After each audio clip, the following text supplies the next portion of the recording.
When Savannah Hayes made that desperate call from her sister's wedding in Rome, the sister who stole her fiancé because she fit better in a size 2 dress, she never imagined Adrien Cross would actually come.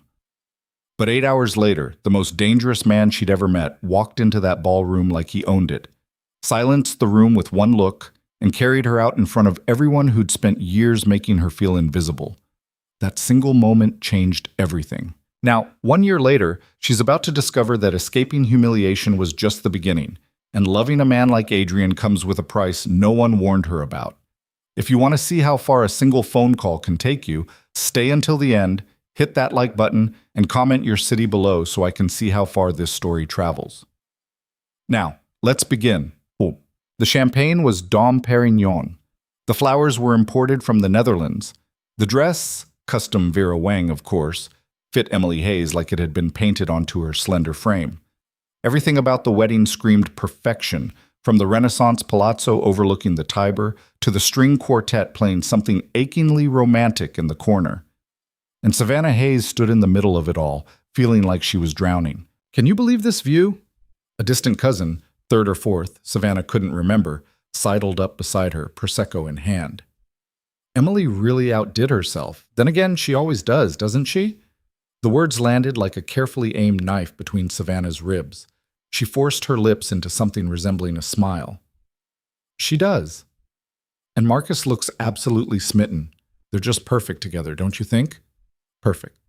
That word again. It had followed Savannah her entire life. Always just out of reach. Always belonging to someone else. Usually Emily. "Excuse me," Savannah murmured, setting down her untouched champagne flute. "I need some air." She didn't wait for a response. The palazzo had a dozen terraces, balconies, and garden walkways, and Savannah had memorized every one of them over the past 3 days. She needed somewhere she could breathe without someone commenting on how brave she was for coming, or how gracious she'd been about the whole situation.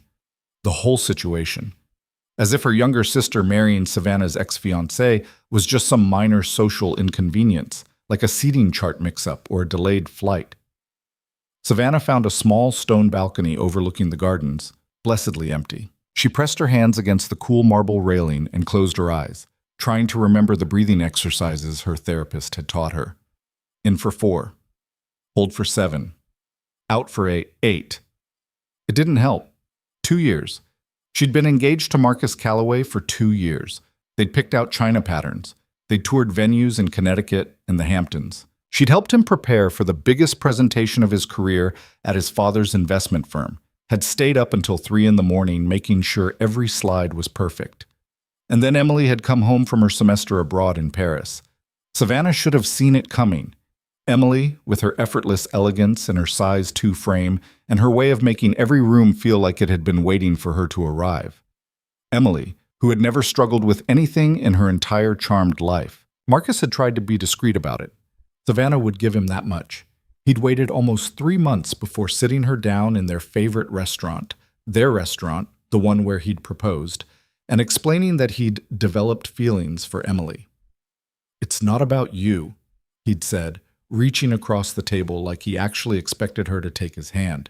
"You're wonderful, Savannah. You're smart and funny and not Emily," she'd finished for him. He'd had the decency to look uncomfortable. "It's complicated." "Is it?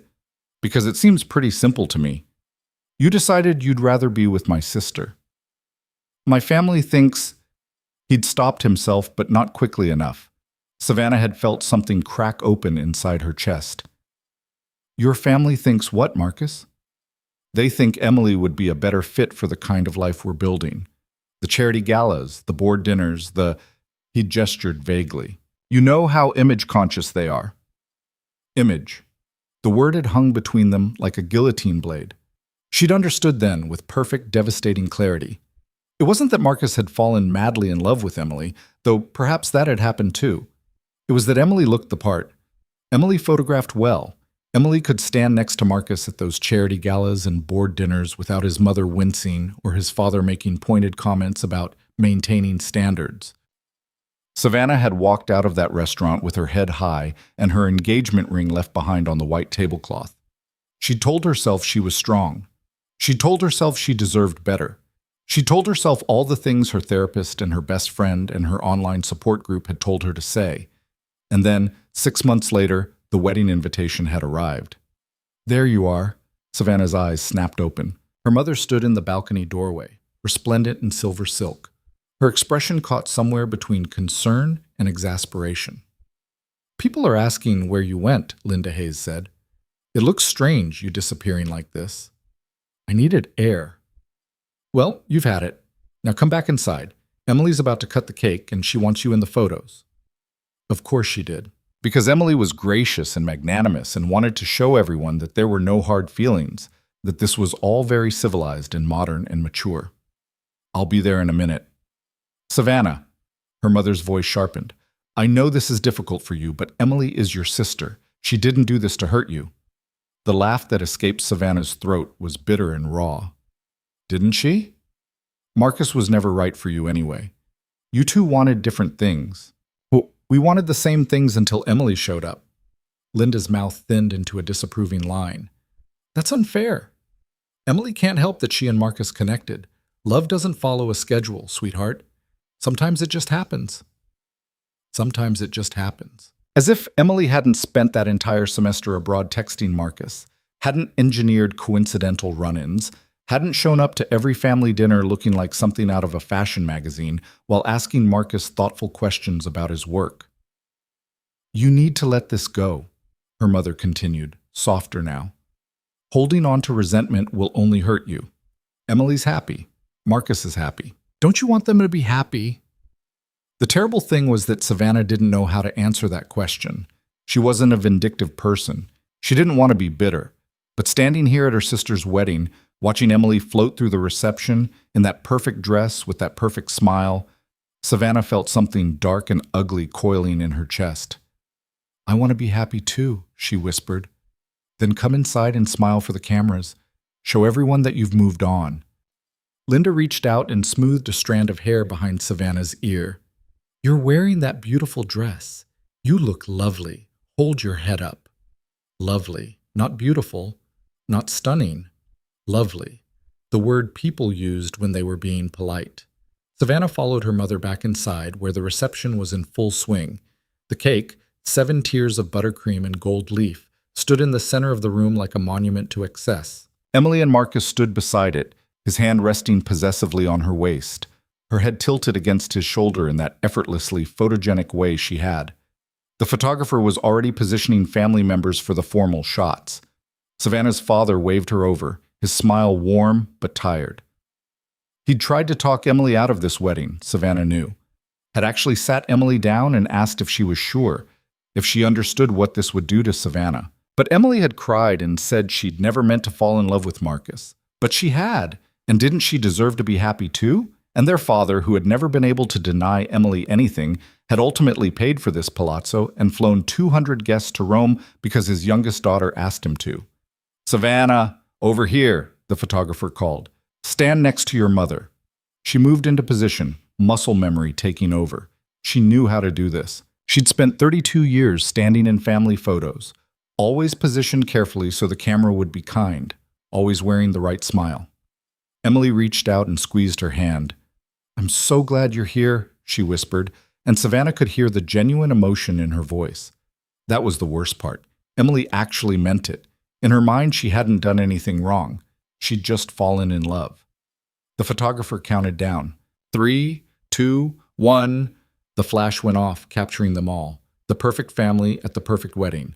No one looking at that photo would know that Savannah's smile was held together with sheer willpower, or that her hand in Emily's felt like a betrayal of herself. After the photos, the dancing began.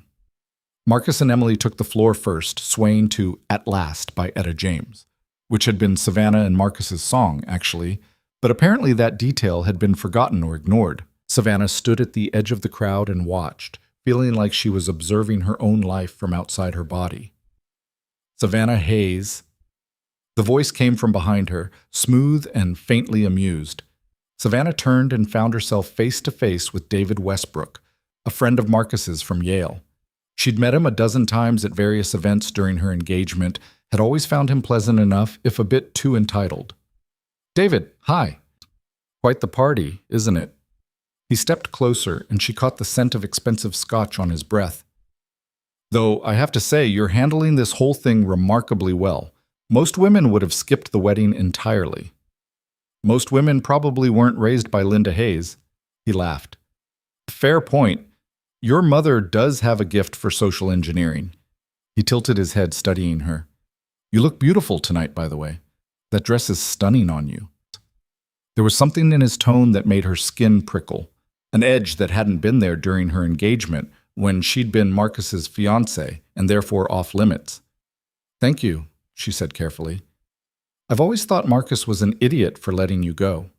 David moved closer, close enough that she could feel the heat radiating off him. If you'd been mine, I wouldn't have looked twice at anyone else, sister or not. Savannah took a step back. That's kind of you to say. I'm not being kind. I'm being honest. His hand landed on her arm, fingers curling around her wrist. You're in Rome for another 2 days, right? We should have dinner, just the two of us. I know a place near the Spanish Steps. Very private, very romantic. She pulled her arm free. I don't think that's a good idea. Why not? You're single. I'm single. We're both stuck at this wedding watching your ex marry your sister. Seems like we could use some distraction. I appreciate the offer, but come on, Savannah. His voice dropped lower, more insistent. Don't be like that. I'm trying to show you a good time. You deserve it after everything you've been through. The words hit her like a slap. You deserve it. As if she was some charity case, some pitiful leftover woman who should be grateful for whatever scraps of attention came her way. I said no, David. His expression hardened. You know, Marcus always said you could be difficult. I didn't believe him, but I guess... Is there a problem here? Savannah hadn't heard anyone approach, but suddenly there was a man standing beside her, tall and imposing in a dark suit. She didn't recognize him, but there was something about his presence, controlled, dangerous, absolutely certain, that made David take an immediate step back. No problem, David said quickly. Just catching up with an old friend. Didn't look like friendly catching up. The stranger's voice was quiet, almost conversational, but there was steel underneath. Looked like you were bothering her. I wasn't. We were just... David glanced at Savannah, then back at the stranger. Who the hell are you? Someone who thinks you should walk away now. For a moment, David looked like he might argue. Then something in the stranger's eyes must have convinced him otherwise, because he muttered something under his breath and disappeared into the crowd. Savannah exhaled slowly, her heart hammering. Thank you. You didn't have to do that. The stranger turned to face her fully, and Savannah felt her breath catch. He was striking, not handsome in the conventional sense, but compelling in a way that made it impossible to look away. Dark hair, sharp features, eyes that seemed to see straight through her. Are you all right? He asked. I'm fine. Just another hazard of being the abandoned fiancé at the wedding. The words came out more bitter than she'd intended. Sorry, that was... honest, he finished. He studied her for a moment. You're Savannah, the bride's sister. And you are? Adrien Cross. I'm here with the Callaways, business associate of Marcus's father. Of course. Another one of the investment banking crowd. Savannah should have guessed from the watch, understated but probably worth more than her car, and the way he carried himself, like someone accustomed to getting exactly what he wanted. Well, thank you for the rescue, Adrien Cross. I should probably... Dance with me. She blinked. What? You've been standing at the edge of this party for the last 20 minutes looking like you'd rather be anywhere else. Dance with me. Give them something else to look at. I don't think that's... One dance, he said. Then you can go back to whatever quiet corner you've been hiding in. There was a challenge in his voice, but also something else. Something that sounded almost like understanding. Savannah found herself nodding before she'd fully thought it through. Adrien led her onto the dance floor just as the band shifted into something slower, jazzier.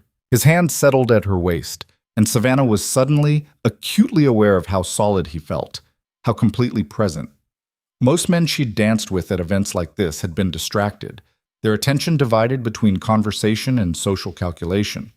Adrien's attention was entirely on her. You're wondering why I asked you to dance, he said. The thought crossed my mind. I don't like bullies. And I don't like watching someone be cornered at a party. Very chivalrous of you. A slight smile touched his mouth. I'm not chivalrous, but I do believe in fair fights. They moved together in silence for a moment, and Savannah became aware of eyes on them. She could see her mother watching from across the room, eyebrows raised in question. Emily had noticed too, her gaze curious as she danced with Marcus. Everyone's staring, Savannah murmured. Let them stare. You're not doing anything wrong. I'm dancing with a stranger at my sister's wedding to my ex-fiancé. In some circles, that might be considered tacky. In some circles, your sister marrying your ex-fiancé might be considered tacky, Adrien replied evenly. But here we are. Savannah felt a surprised laugh bubble up. You don't pull your punches, do you? Life's too short for polite lies. Most people don't see it that way. Most people are exhausting. He spun her smoothly, and for a moment Savannah forgot where she was. Forgot the eyes watching. Forgot everything except the music and the man holding her. Tell me something, Savannah. Why did you come to this wedding? Because my family expected me to. That's not a reason. That's an excuse. She bristled. You don't know me well enough to make that judgment. You're right. I don't. But I've seen that look before, the one you had when you were standing on that balcony earlier. Like you're drowning and everyone around you is telling you to smile while you go under. The observation was so accurate it stole her breath. You're very presumptuous for someone I met 5 minutes ago.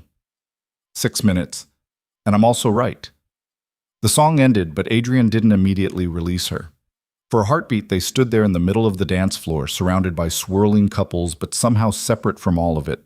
Thank you for the dance, Savannah said, finally, stepping back. The pleasure was mine.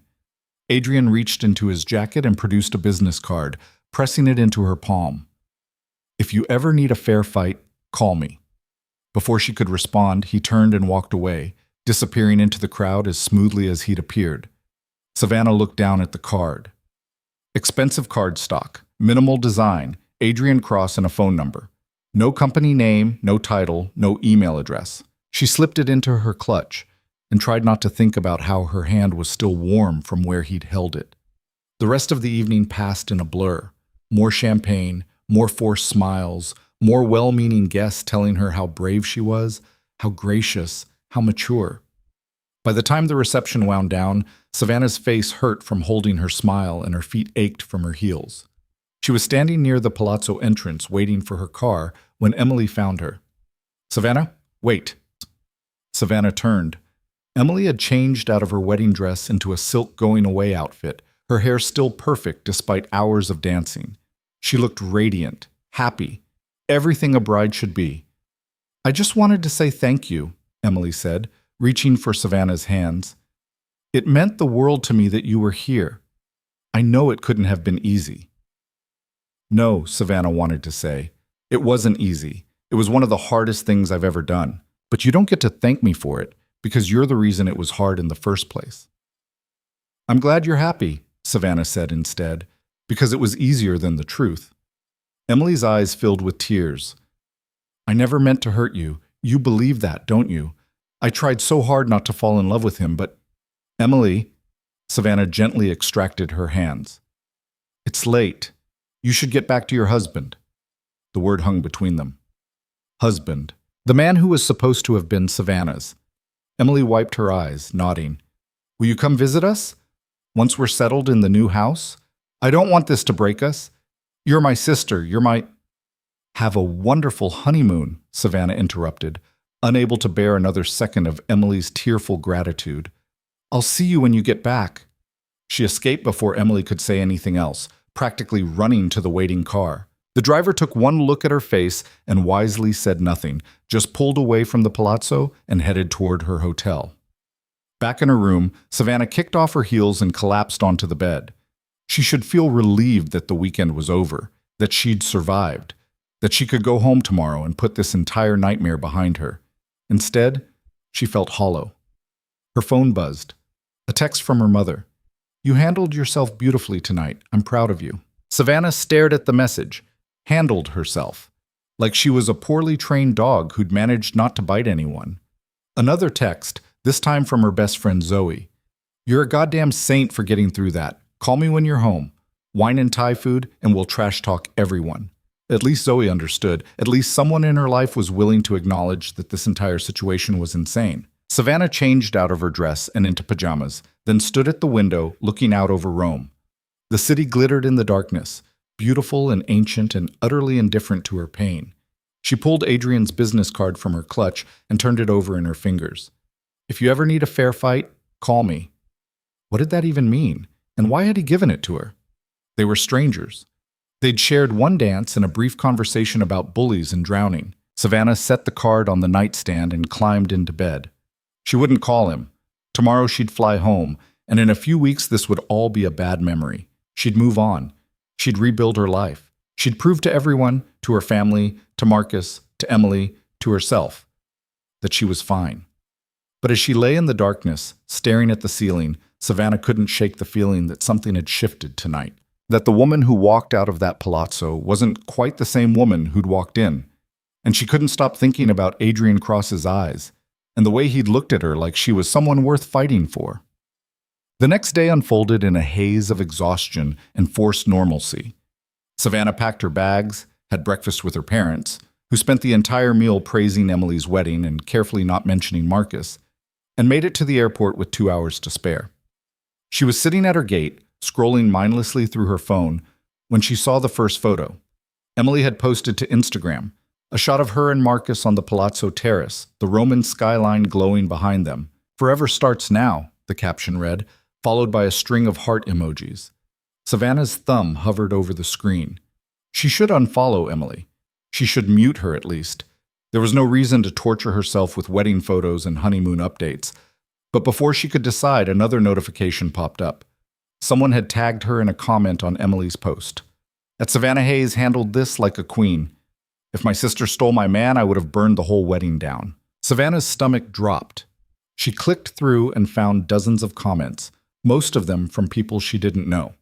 Apparently, the wedding had been well documented on social media, and the story of the bride marrying her sister's ex-fiancé had caught fire. The older sister was there and everything. That's wild. Imagine having to smile through your sister's wedding to your man. Emily's beautiful, but that's some cold-blooded shit. Team Savannah, all the way. There were photos, too. Someone had captured Savannah standing alone on the balcony, her expression unguarded. Another showed her dancing with Adrien, and the comments on that one were particularly brutal. At least she found someone hot at the wedding. "Mystery man to the rescue. Who is he? I need to know." Savannah closed the app and shoved her phone into her bag. This was a nightmare. By the time she got home, the entire internet would be dissecting her life, her relationship with Emily, her weight, her fashion choices, her... "Savannah Hayes?" She looked up. A woman in her 50s, elegant in a linen suit, stood nearby. "I'm sorry to bother you. I just wanted to say that I think you're incredibly strong. What you did this weekend, being there for your sister despite everything, that took real grace." "Thank you," Savannah managed, though the compliment felt like nails on a chalkboard. "I have 2 daughters myself, and I can't imagine—" The woman shook her head. "Anyway, I just wanted you to know that not everyone thinks you're the villain in this story." She walked away before Savannah could respond, leaving her sitting there with the terrible realization that people actually were picking sides, that her private pain had become public entertainment. The flight home was mercifully uneventful. Savannah slept through most of it, exhausted in a way that went bone deep. When she finally walked into her apartment in Manhattan, she felt like she'd been gone for a month instead of a long weekend. Zoe was waiting for her as promised, with wine and Thai food and a fury that made Savannah want to cry with gratitude. "I can't believe they actually did it," Zoe said, pouring them each a generous glass of wine. "I mean, I knew they were engaged, but I kept thinking someone would come to their senses. Your parents, at least.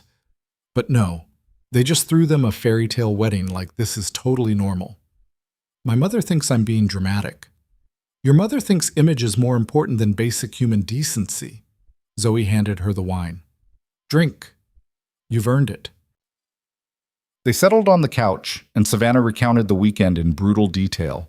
The comments from relatives, David's proposition, the endless photos, Emily's tearful gratitude. "She actually thanked you?" Zoe looked incredulous. "For what? For not setting the cake on fire?" "For being there. For being gracious." Jesus Christ. Zoe drained half her wine in one swallow. I know she's your sister, but I really want to hate her right now. She doesn't think she did anything wrong. That's the part I can't get past. In her mind, she just fell in love. It was nobody's fault. It was absolutely her fault, and Marcus's. And your parents for enabling this whole thing. Zoe reached over and squeezed Savannah's hand. You know that, right? This isn't on you. Savannah nodded, but the words felt hollow. Because part of her, a small, toxic part she hated, whispered that maybe it was on her. Maybe if she'd been different, been better, been more like Emily, Marcus would have stayed. Maybe she'd failed some fundamental test without even knowing it. Oh, before I forget, Zoe said, reaching for her phone, you need to see this. Some gossip site picked up the wedding story. No, absolutely not. You need to know what they're saying. I really don't. But Zoe was already pulling up the article. Wedding Wars, Bride marries sister's ex-fiancé in lavish Rome ceremony. The piece was exactly as awful as Savannah had feared. They dug up old photos of her and Marcus together, contrasted them with wedding shots of Emily and Marcus. The comment section was a war zone of people either defending Emily's right to love who she loved or calling her a heartless snake. And there, in the middle of it all, was a photo of Savannah dancing with Adrien. The caption read, Mystery man comforts jilted sister at wedding reception. At least you look hot, Zoe offered. Savannah dropped her head into her hands. This is a disaster. It'll blow over. Next week, someone else will do something scandalous and everyone will forget about you. But Savannah wasn't sure she believed that. The internet had a long memory, and she'd just become a cautionary tale, or worse, a victim people could pity from the comfort of their keyboards. She spent the next week trying to rebuild some semblance of normal life. She went to work at the nonprofit where she managed fundraising campaigns. She hit the gym. She met friends for dinner. She did all the things a well-adjusted woman recovering from public humiliation was supposed to do. But at night, alone in her apartment, the darkness crept back in. The photos from Rome haunted her. Every time she closed her eyes, she saw Emily in that perfect dress, Marcus looking at her with the kind of adoration he'd once aimed at Savannah. And she heard her mother's voice. Don't you want them to be happy? 10 days after the wedding, Savannah was having coffee with Zoe when her phone rang. Unknown number. She almost didn't answer, but something made her pick up. Is this Savannah Hayes? The voice was unfamiliar, professionally polite. Yes, who's calling? My name is Richard Patterson. I'm a freelance journalist working on a feature about modern family dynamics and wedding etiquette. I was hoping you'd be willing to speak with me about your sister's recent wedding. Savannah's blood went cold. How did you get this number? I'm reaching out to several wedding guests for their perspectives. This isn't an expose, Ms. Hayes. I'm interested in the nuanced conversation about I'm not interested. Savannah hung up, her hands shaking. What was that? Zoe asked. A reporter asking about the wedding. Oh, hell no. Zoe's expression darkened. They can't seriously be... Savannah's phone rang again. Different number. This time she didn't pick up, but the voicemail that followed made her stomach turn. Hi, Savannah. This is Jennifer Chen from Modern Love magazine. I'm working on a piece about non-traditional weddings and the complexities of family relationships. I'd love to get your perspective on delete. Over the next 3 days, Savannah received 17 more calls from various media outlets, 3 direct messages on Instagram from bloggers, and 2 emails from podcasters who wanted to explore her story. Her story. Like her pain was content to be consumed. She stopped answering her phone. She locked down her social media. She asked her boss if she could work from home for a while, citing family issues, which was technically true, even if it was also a lie. But the worst call came on a Thursday night, 2 weeks after the wedding. Savannah was in bed, trying to lose herself in a novel, when her phone rang. She almost ignored it, but the caller ID showed her father's name. Dad? Savannah, sweetheart. His voice was strained. Have you been online today? Her heart sank. No. Why? Someone wrote a blog post. It's getting a lot of attention. Your mother thinks we should have the family lawyer look into whether it's defamatory. What kind of blog post? It's about the wedding. About you and Emily and Marcus. He paused. Some of it is very unkind. Savannah pulled up her laptop with shaking hands. It took less than 30 seconds to find the post. It had been shared thousands of times, the headline screaming, "The Invisible Sister, How Society's Beauty Standards Enable Cruelty." The post was written by someone claiming to be a former classmate of Savannah's and Emily's, though the byline was anonymous. It detailed years of perceived favoritism toward Emily, casual cruelties from family and friends, and culminated in the wedding as proof that beautiful people could get away with anything. Parts of it were accurate enough to make Savannah's skin crawl. The writer described specific incidents: Emily getting cast in the school play while Savannah ran tech, Emily being crowned homecoming queen while Savannah wasn't even nominated, boys who'd asked Savannah to study groups but asked Emily to dances. But other parts were exaggerated or outright false, painting their parents as monsters and Emily as a calculating villain. It made their entire family look toxic and dysfunctional. The comments section was a feeding frenzy. "Savannah?" Her father's voice pulled her back. "Are you still there? I'm here. We're going to fix this. Your mother is already drafting a response, and please don't." The words came out sharper than she'd intended. "Please, just leave it alone." "But sweetheart, people are saying terrible things about you, about all of us. We can't just..." "Responding will only make it worse. This is what they want: engagement, drama. If we ignore it, it'll die down." Your mother doesn't think..." "I don't care what mother thinks." Savannah's voice cracked. "For once, just once, can you please do what I'm asking instead of what she wants?" Silence on the other end. Then quietly, "All right, if that's what you want." "It is." After they hung up, Savannah sat in the darkness, laptop screen glowing, and read every single comment on that blog post. She read strangers dissecting her life, her choices, her body, her worth. She read people defending Emily, attacking Emily, debating whether Savannah was a victim or a doormat or both. And somewhere around 2 in the morning, something inside her broke. Not the clean break of a bone that could be set and healed. The messy, complicated fracturing of a person who'd been holding herself together with sheer will and finally ran out of strength. Savannah closed her laptop and went to the bathroom. She looked at herself in the mirror. Really looked. Maybe for the first time in months. She saw dark circles under her eyes, the tension in her jaw, the exhaustion that no amount of sleep could touch. She saw a woman who'd spent her entire life trying to be enough and failing. The business card was still in her wallet. She'd transferred it from her clutch the day she got home, though she'd told herself she'd throw it away. Adrien Cross's number. "If you ever need a fair fight, call me." Savannah pulled out her phone. It was past 2 in the morning. He probably wouldn't answer, and if he did, what was she even going to say? That she was drowning, that she needed someone to see her, really see her, the way he had for those 6 minutes on a dance floor in Rome? Her finger hovered over the call button. This was insane. She didn't know this man. He was probably asleep, or in bed with someone, or had given her that card as a polite gesture he'd already forgotten. But the alternative was another night alone in her apartment, another morning waking up to strangers picking apart her life, another day pretending she was fine when everything inside her was screaming. Savannah pressed call before she could change her mind. The phone rang once, twice, 3 times. "Savannah?" His voice was clear, alert, like he'd been expecting her. "What's wrong?" Not hello. Not do you know what time it is. Just immediate certainty that something was wrong and that she needed him. Her voice broke. She'd meant to be composed, to explain calmly, but the moment she heard his voice, everything she'd been holding back came flooding out. "I can't do this anymore.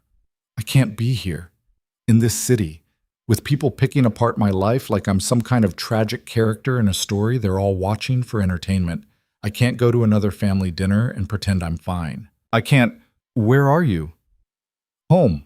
My apartment." "Are you safe?" The question caught her off guard. "Yes, I'm not going to hurt myself. I just..." "Savannah." His voice cut through her spiral, calm and certain. "I need you to listen to me very carefully. Can you do that?" "Yes." "I'm in Seoul right now. That puts me 14 hours ahead of you, but I can be in New York in less than a day. Do you want me to come?" The question was so simple, so direct, that it took her breath away. "You don't even know me." "I know enough." Do you want me to come?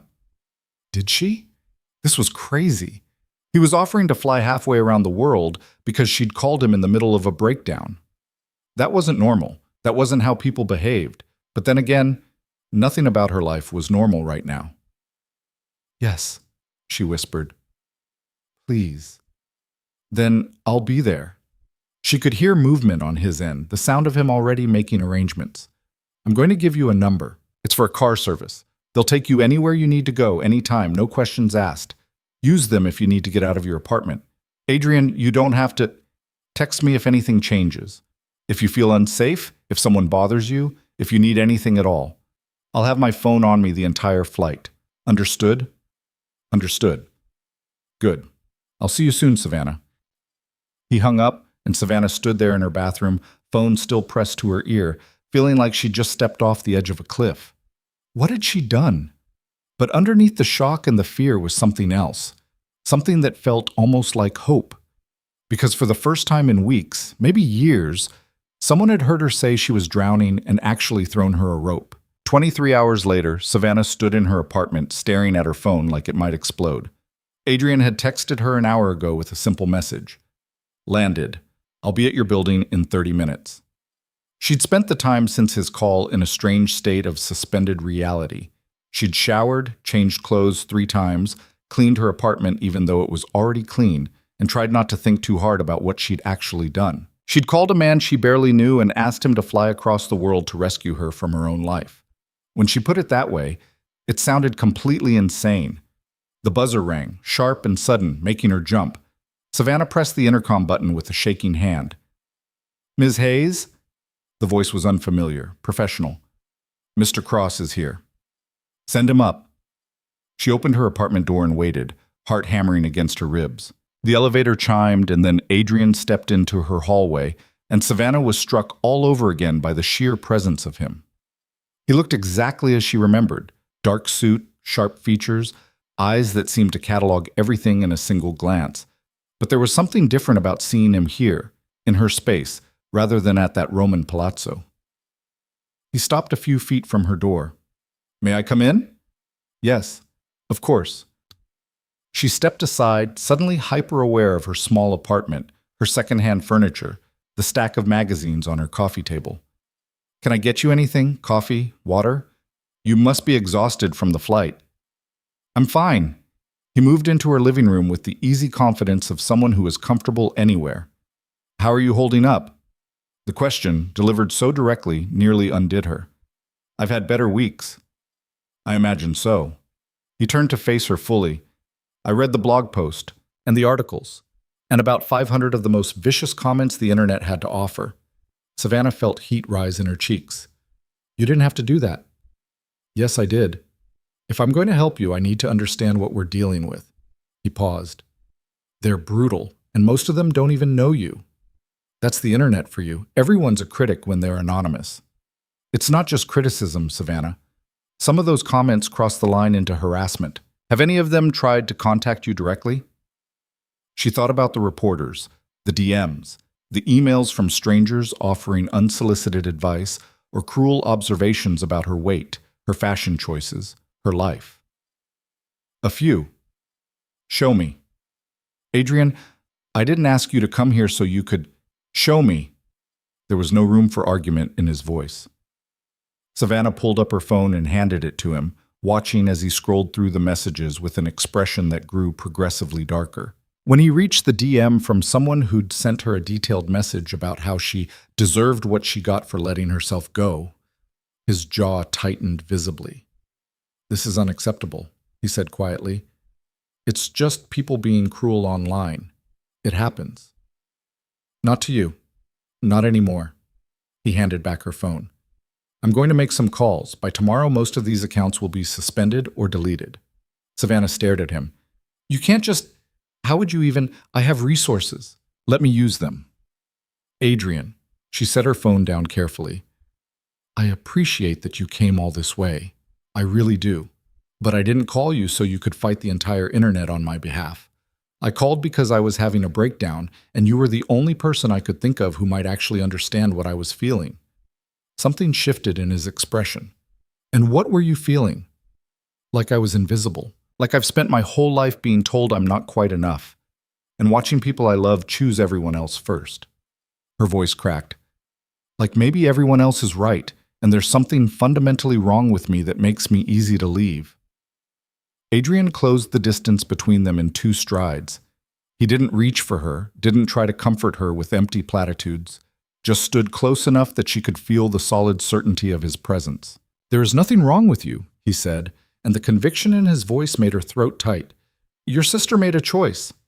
Your ex-fiancé made a choice. Those choices say everything about who they are and nothing about who you are." "You don't know that." "Yes, I do.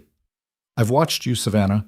The way you move through the world, the way you try to make yourself smaller so other people can feel bigger.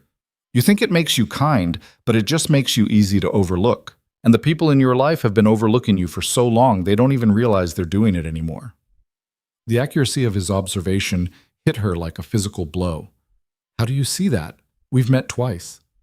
I make my living reading people, understanding what motivates them, what scares them, what they want most in the world."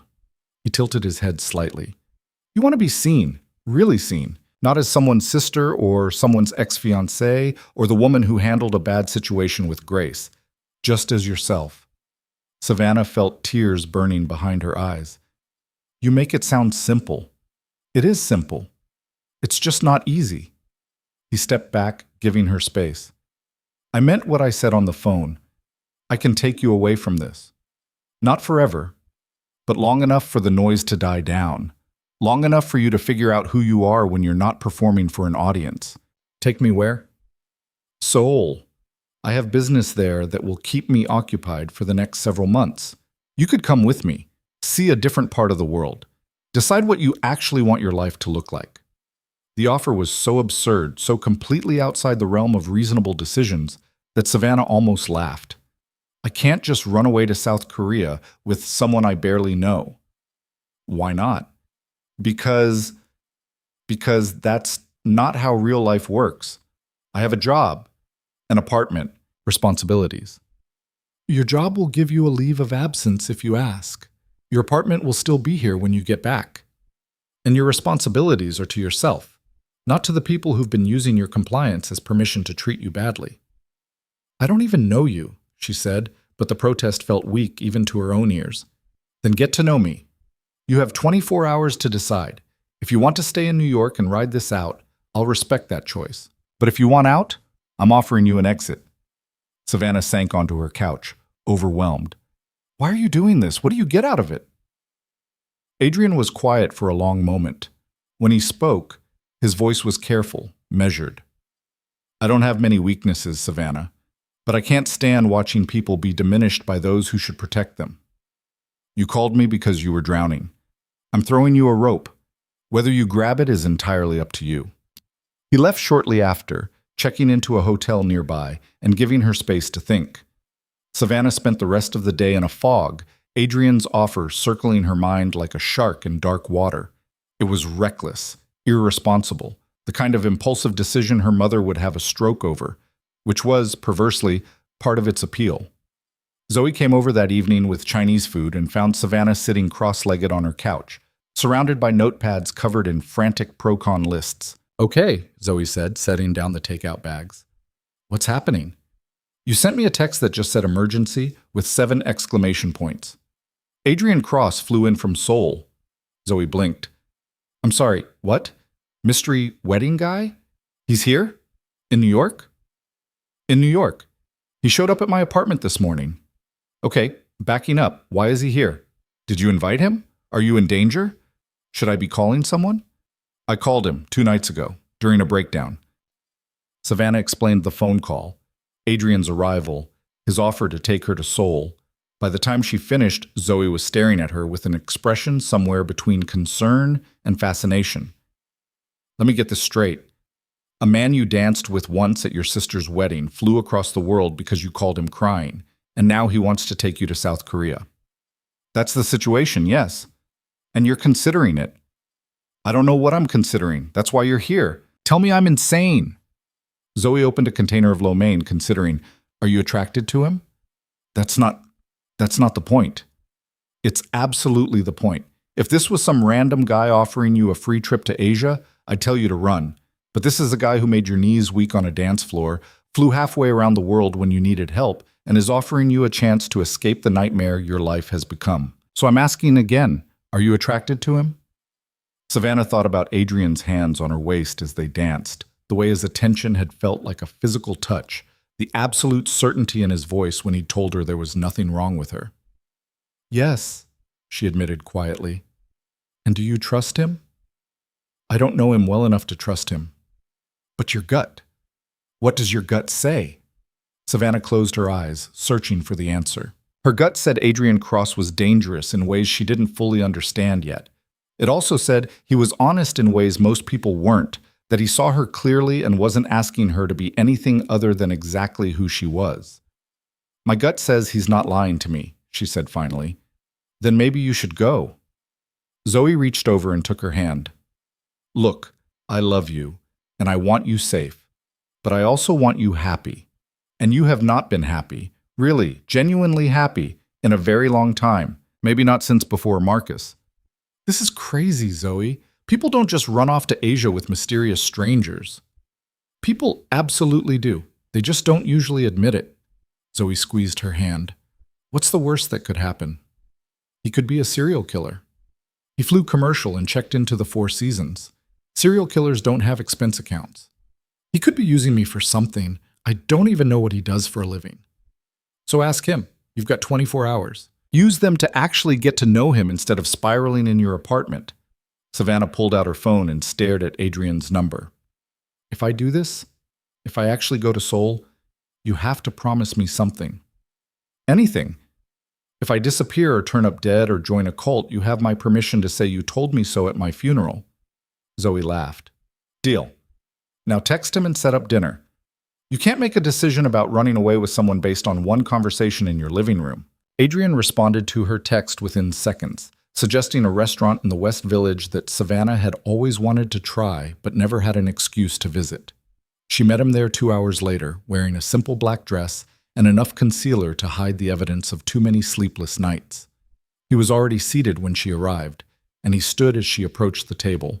The gesture was old-fashioned, almost courtly, and it made something flutter in Savannah's chest. You look beautiful, he said as she sat down. You look like you didn't sleep on the plane. A slight smile. Guilty. I worked most of the flight. Doing what exactly? You never told me what kind of business you're in. Import-export, international trade, acquisitions. He said it smoothly, but Savannah caught something in his tone, a careful neutrality that suggested there was more to the story. That's vague? It's also accurate. I broker deals between companies in different countries. It requires a lot of travel, a lot of negotiation, and a fair amount of risk. Legal risk or the other kind? His eyes sharpened with what might have been approval. You're more direct than you were in Rome. I've had a terrible week. It's made me less patient with bullshit. Savannah leaned forward. If I'm going to consider your offer, and I'm not saying I am, I need to know who you actually are, not the business card version, the real version. Adrien was quiet for a moment, studying her. Then he sat back in his chair and seemed to come to some internal decision. All right, the real version. I grew up in Chicago, South Side, not the nice part. My father ran an auto shop that was barely profitable. My mother worked 3 jobs to keep us fed. I got out through a combination of intelligence, ruthlessness, and a willingness to do things other people wouldn't. What kind of things? The kind that pay well and don't appear on tax returns. He held her gaze steadily. I won't lie to you, Savannah. My business operates in gray areas. I follow the law when it's convenient and work around it when it's not. I've made enemies. I've made decisions that would horrify most people. And I sleep fine at night because everyone I deal with knows exactly what game we're playing. Savannah should have been shocked. Horrified, even. Instead, she felt a strange sense of relief at his honesty. Are you telling me this so I'll run away? I'm telling you this so you can make an informed choice. If you come to Seoul with me, you'll be entering my world. It's not always pretty, and it's definitely not safe. But it is honest. I don't pretend to be something I'm not. Unlike my family who pretends everything is fine while they tear each other apart with a smile. Exactly. He leaned forward. I can protect you from the noise, Savannah. I can give you space to figure out what you want, but I can't protect you from who I am. If that's a deal breaker, tell me now and we'll have a pleasant dinner and part as friends." The waiter arrived to take their order, giving Savannah a moment to process. When they were alone again, she asked the question that had been burning in her mind since he'd appeared at her apartment. "Why me? You could have any woman you want. Why fly across the world for someone you danced with once?" "Because when I look at you, I don't see someone who needs to be fixed or managed or improved. I see someone who's been systematically convinced she's not enough, and it makes me furious." His voice was low, intense. "You stood on that balcony in Rome looking like you wanted to disappear, and I thought, there's a woman who's forgotten she has the right to take up space in the world. I can't fix your family. I can't undo what they did to you, but I can give you room to remember who you are when no one's telling you who to be." Savannah felt something crack open in her chest. That's the most romantic and terrifying thing anyone's ever said to me. Romance and terror aren't mutually exclusive. They talked through dinner, and Savannah found herself relaxing in a way she hadn't in weeks. Adrien was easy to talk to once you got past the intimidating exterior. He asked questions that actually required thought, listened like her answers mattered, and made her laugh with dry observations about the absurdity of high society. "So your business keeps you in Seoul?" she asked over dessert. "Primarily. I have operations in 6 countries, but Seoul is my base. It's cosmopolitan enough to be interesting, but different enough from the States that you can disappear if you want to." "And you think I want to disappear?" I think you want to stop being the story everyone else is telling about you and start being the person you actually are." He paused. "I have an apartment there. 3 bedrooms, so you'd have your own space. There's a driver who can take you anywhere you want to go. And if you decide after a week that you've made a terrible mistake, I'll put you on the first flight home, no questions asked." "Just like that?" "Just like that. This only works if it's your choice, Savannah. Completely and freely yours." After dinner, they walked through the West Village, past brownstones and late-night cafes and couples strolling hand in hand. It was a beautiful New York evening, the kind that usually made Savannah feel alive and connected to the city's energy. Tonight, it just felt like a reminder of everything she was trying to escape. "I need to know something," she said as they paused at a corner.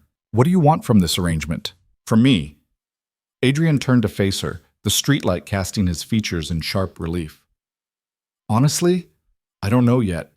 Maybe I want the satisfaction of watching you remember your own strength. Maybe I'm just tired of watching powerful people crush everyone around them without consequences. Or maybe—" He stopped himself. "Maybe what?" "Maybe I saw something in you that reminded me of myself before I learned how to fight back. And I thought, I can help her skip some of the painful lessons." "That's assuming I want to fight back." "Don't you?" The question hung between them. Did she want to fight back? Did she want to stop being the gracious sister, the understanding daughter, the woman who made everyone else comfortable at the expense of her own happiness? "Yes," Savannah said, and felt the truth of it settle into her bones. "I want to stop being invisible. I want to matter." "Then come to Seoul. Not because I'm asking, but because you're choosing yourself for once." He walked her back to her apartment building, and Savannah found herself reluctant to say goodnight. Standing in the glow of her building's entrance, she made a decision that felt both terrifying and inevitable. "I'll come," she said, "but I have conditions." "Name them." "I want my own space, like you promised. I want to be able to leave whenever I want, and I want honesty between us. No games, no manipulation, no using me for whatever plan you might have." "Agreed. Anything else?" "If this goes wrong, if you turn out to be someone I can't trust, I need to know you'll let me go without a fight." Something flickered in his eyes. "I'll let you go, but I'm going to do everything in my power to make sure you want to stay." The intensity in his voice sent heat racing through her. "That sounds like a threat." "It's a promise." He stepped closer, close enough that she could feel the warmth radiating off him. "I don't deal in half measures, Savannah. If you come with me, I'm going to show you exactly how extraordinary you are. I'm going to put the whole world at your feet, and when you finally see yourself the way I see you, you won't want to go back to being invisible." Savannah's breath caught. "You're very sure of yourself?" "I'm sure of you." He lifted his hand and brushed a strand of hair from her face, The touch feather light but electric. The question is, are you ready to be sure of yourself? She should step back. Should put distance between them before this intensity became something she couldn't control. Instead, she found herself swaying closer. I don't know what I'm ready for, she admitted. Then come to Seoul and find out. His thumb traced her jawline, a whisper of contact that made her shiver. I leave tomorrow at 6 p.m. Meet me at the airport if you want this. Don't if you don't. No pressure, no judgment, just choice. He stepped back, breaking the spell, and Savannah felt the loss of his proximity like a physical ache. Good night, Savannah. Good night, Adrien. She watched him walk away, his figure disappearing into the New York night, and wondered if she'd just agreed to the best or worst decision of her life. The next morning, Savannah woke up with her decision made. She called her boss and requested a 3-month leave of absence, citing family stress and mental health. To her surprise, he approved it immediately. Apparently, the viral wedding story had reached even the nonprofit world, and her boss had been expecting her to ask for time off. Then came the harder conversation. She called her mother. Savannah, sweetheart, I was just about to call you. Emily's back from her honeymoon, and she wants to have lunch this weekend. Just the 4 of us. Mom, I'm leaving New York. Silence. Then, what do you mean, leaving? I need some time away, some distance from everything that's happened. Where are you going? For how long? Savannah took a breath. I'm going to Seoul, and I don't know how long I'll be gone. Seoul? In Korea? Savannah, that's halfway around the world. You can't just... Who do you even know in Seoul? A friend. Someone who can help me get some perspective. This is about the wedding, isn't it? Her mother's voice took on that particular tone of controlled frustration Savannah knew so well. Sweetheart, I know the media attention has been difficult, but running away isn't the answer. What you need is to face this head on, show everyone that you're fine. I'm not fine, Mom. The words came out sharper than intended. I'm not fine, and I'm tired of pretending I'm just so everyone else can feel comfortable. That's not fair. We've all been doing our best to support you through this. You threw Emily a wedding to my ex-fiancé and expected me to smile through it. That's not support, that's performance. Another silence, longer this time. When Linda spoke again, her voice was brittle. I don't know what you want me to say. Emily is my daughter too. Was I supposed to tell her she couldn't marry the man she loves because it might hurt your feelings? You were supposed to acknowledge that it was cruel. You were supposed to be on my side for once, instead of asking me to be gracious about being humiliated. Savannah, I'm going to Seoul, Mom. I'm not asking for permission. I'm letting you know as a courtesy. What about Christmas? What about... I'll call you when I'm settled. Savannah's hand was shaking as she held the phone. I love you, but I need to do this for myself. She hung up before her mother could mount another argument, then immediately turned off her phone. She couldn't handle the barrage of calls and texts that would inevitably follow. Zoe came over to help her pack, practical as ever. Okay, Seoul in April, you'll need layers, and comfortable shoes you're going to want to explore. She pulled clothes from Savannah's closet with ruthless efficiency. Are you scared? Terrified. Good. That means it matters. Zoe paused, holding up a dress. You know you don't have to do this, right? You can still change your mind. I know, but you're going anyway. I'm going anyway. Savannah folded a sweater carefully. Does that make me crazy? Maybe, but it also makes you brave, and I haven't seen you be brave in a long time. Zoe sat down on the bed beside her. I'm proud of you. Even if this turns out to be a spectacular disaster, at least you're choosing something for yourself. What if I'm wrong about him? What if he's dangerous? Then you call me, and I'll fly to Seoul with a baseball bat. Zoe squeezed her hand. But I don't think you're wrong. I think you're finally listening to yourself instead of everyone else. By the time Savannah arrived at JFK, her heart was racing so hard she could barely breathe. She'd packed 2 suitcases, arranged for her apartment to be looked after, and left a note for her father explaining her decision. She'd done everything right. She still felt like she was jumping off a cliff. Adrien was waiting in the first-class lounge, looking crisp and unruffled in dark jeans and a white shirt. When he saw her, something in his expression shifted. Relief, maybe, or satisfaction. You came, he said. I came. Savannah set down her bags. I'm still not sure this isn't completely insane. It probably is. He stood and picked up her luggage like it weighed nothing. But the best decisions usually are. The flight to Seoul was 14 hours of surreal luxury.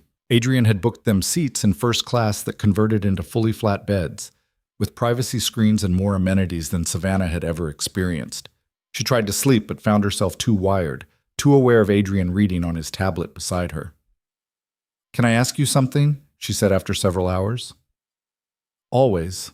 Why aren't you married? Someone like you, successful, attractive, clearly not lacking in confidence. Why are you single?" Adrien set down his tablet, considering the question. "I was engaged once, 7 years ago." "What happened?" "She wanted me to be someone else. Someone softer, more conventional, less willing to make hard choices. I loved her, but I loved my freedom more." He paused. "I also learned something important from that relationship." "What?" "That I'm not built for partnerships where one person has to shrink to make room for the other. If I'm going to share my life with someone, it has to be an equal. Someone who doesn't need me to be anything other than exactly who I am." "That's a high bar." "It's the only bar that matters." He turned to look at her directly. "What about you? Was Marcus the only serious relationship you've had?" "No. There was someone in college, Daniel. We dated for 2 years. Savannah pulled the airplane blanket tighter around herself. "He broke up with me right before graduation, said he loved me but wasn't in love with me, whatever that means. It means he was a coward who didn't want to admit he was leaving you for someone else." The bluntness startled a laugh out of her. "How did you—" "Because men who actually lose feelings just drift away. They don't make dramatic pronouncements about love versus being in love. They justify." Adrien's voice was matter-of-fact. "Did you ever find out if there was someone else?" "He married his study partner 6 months later, so yes. Then I rest my case." He reached over and took her hand, the gesture casual but grounding. "You have terrible taste in men, Savannah." "Present company excluded?" "Present company is an entirely different category." His thumb traced circles on her palm. "I'm not going to waste your time pretending to be someone I'm not, and I'm not going to leave you for someone who fits better into my life plan. If this doesn't work, it'll be because we're genuinely incompatible, not because I was looking for an excuse to trade you in for a newer model." The raw honesty of it made Savannah's throat tight. "You say things like that so easily." "Because they're true, and because you deserve to hear them." They landed in Seoul as dawn was breaking over the city, the sky painted in shades of pink and gold. Savannah pressed her face to the window, watching the unfamiliar landscape spread out below. High-rises and mountains, tradition and modernity existing side by side. "Welcome to your new beginning," Adrien said softly beside her. A driver was waiting for them at the airport, a quiet man in his 50s who greeted Adrien in Korean and took their luggage without comment. The drive into the city was a blur of new sights and sounds. Neon signs in Hangul, streets already bustling despite the early hour, the smell of food cooking from street vendors. Adrien's apartment was in Gangnam, on the 35th floor of a sleek glass tower. When he opened the door and ushered her inside, Savannah felt her breath catch. Floor-to-ceiling windows overlooked the city, and the space itself was minimalist but warm. Clean lines, comfortable furniture, art on the walls that looked original and expensive. "Your room is this way," Adrien said, leading her down a hallway. He opened a door to reveal a spacious bedroom with its own bathroom, a view that rivaled the living room, and a closet that was already stocked with hangers and organizational systems. "This is beautiful," Savannah breathed. "Make it yours. There's a phone on the nightstand with my number programmed in. Call if you need anything." "The driver's number is there too. Jinho speaks English and knows the city better than anyone." Adrien set her luggage inside the room. "Get some rest. We'll talk when you wake up." He started to leave, but Savannah caught his arm. "Adrien, thank you for all of this." He looked down at her hand on his arm, then back up at her face. For a moment, she thought he might kiss her, and her heart stuttered with anticipation and uncertainty in equal measure. Instead, he covered her hand with his own and said, "Don't thank me yet. You haven't seen what I have planned." Then he was gone, the door closing softly behind him, leaving Savannah alone in her beautiful new room in a city she'd never imagined visiting, with a man she barely knew and couldn't stop thinking about. She unpacked mechanically, her body running on autopilot while her mind tried to catch up with the enormity of what she'd just done. She'd left New York. She'd left her job, her apartment, her entire life, and followed a man across the world on nothing but instinct and desperation. It should have felt reckless, dangerous, wrong. Instead, standing at the window and watching Seoul wake up below her, Savannah felt something she hadn't felt in years. She felt like herself. Savannah woke 12 hours later to the sound of rain against the windows and the smell of coffee drifting through the apartment. For a disorienting moment, she didn't know where she was. The bed too comfortable, the light too different, the sounds of the city below unfamiliar. Then memory flooded back, and she sat up abruptly, her heart racing. Seoul. She was in Seoul, with Adrien Cross. She found him in the kitchen, dressed in dark slacks and a charcoal sweater, reading something on his phone while he waited for the coffee maker to finish its cycle. He looked up when she entered, and something in his expression softened. "Good morning. Or evening, technically. You slept through most of the day." Jet lag is real. Savannah perched on one of the bar stools, suddenly aware that she was wearing pajama shorts and an oversized t-shirt, her hair probably a disaster. "Is that coffee for me?" "It can be." He poured 2 cups, sliding one across the counter to her. "How do you take it?" "Black. I gave up on cream and sugar years ago when I realized they just made me feel guilty." Adrien's jaw tightened slightly.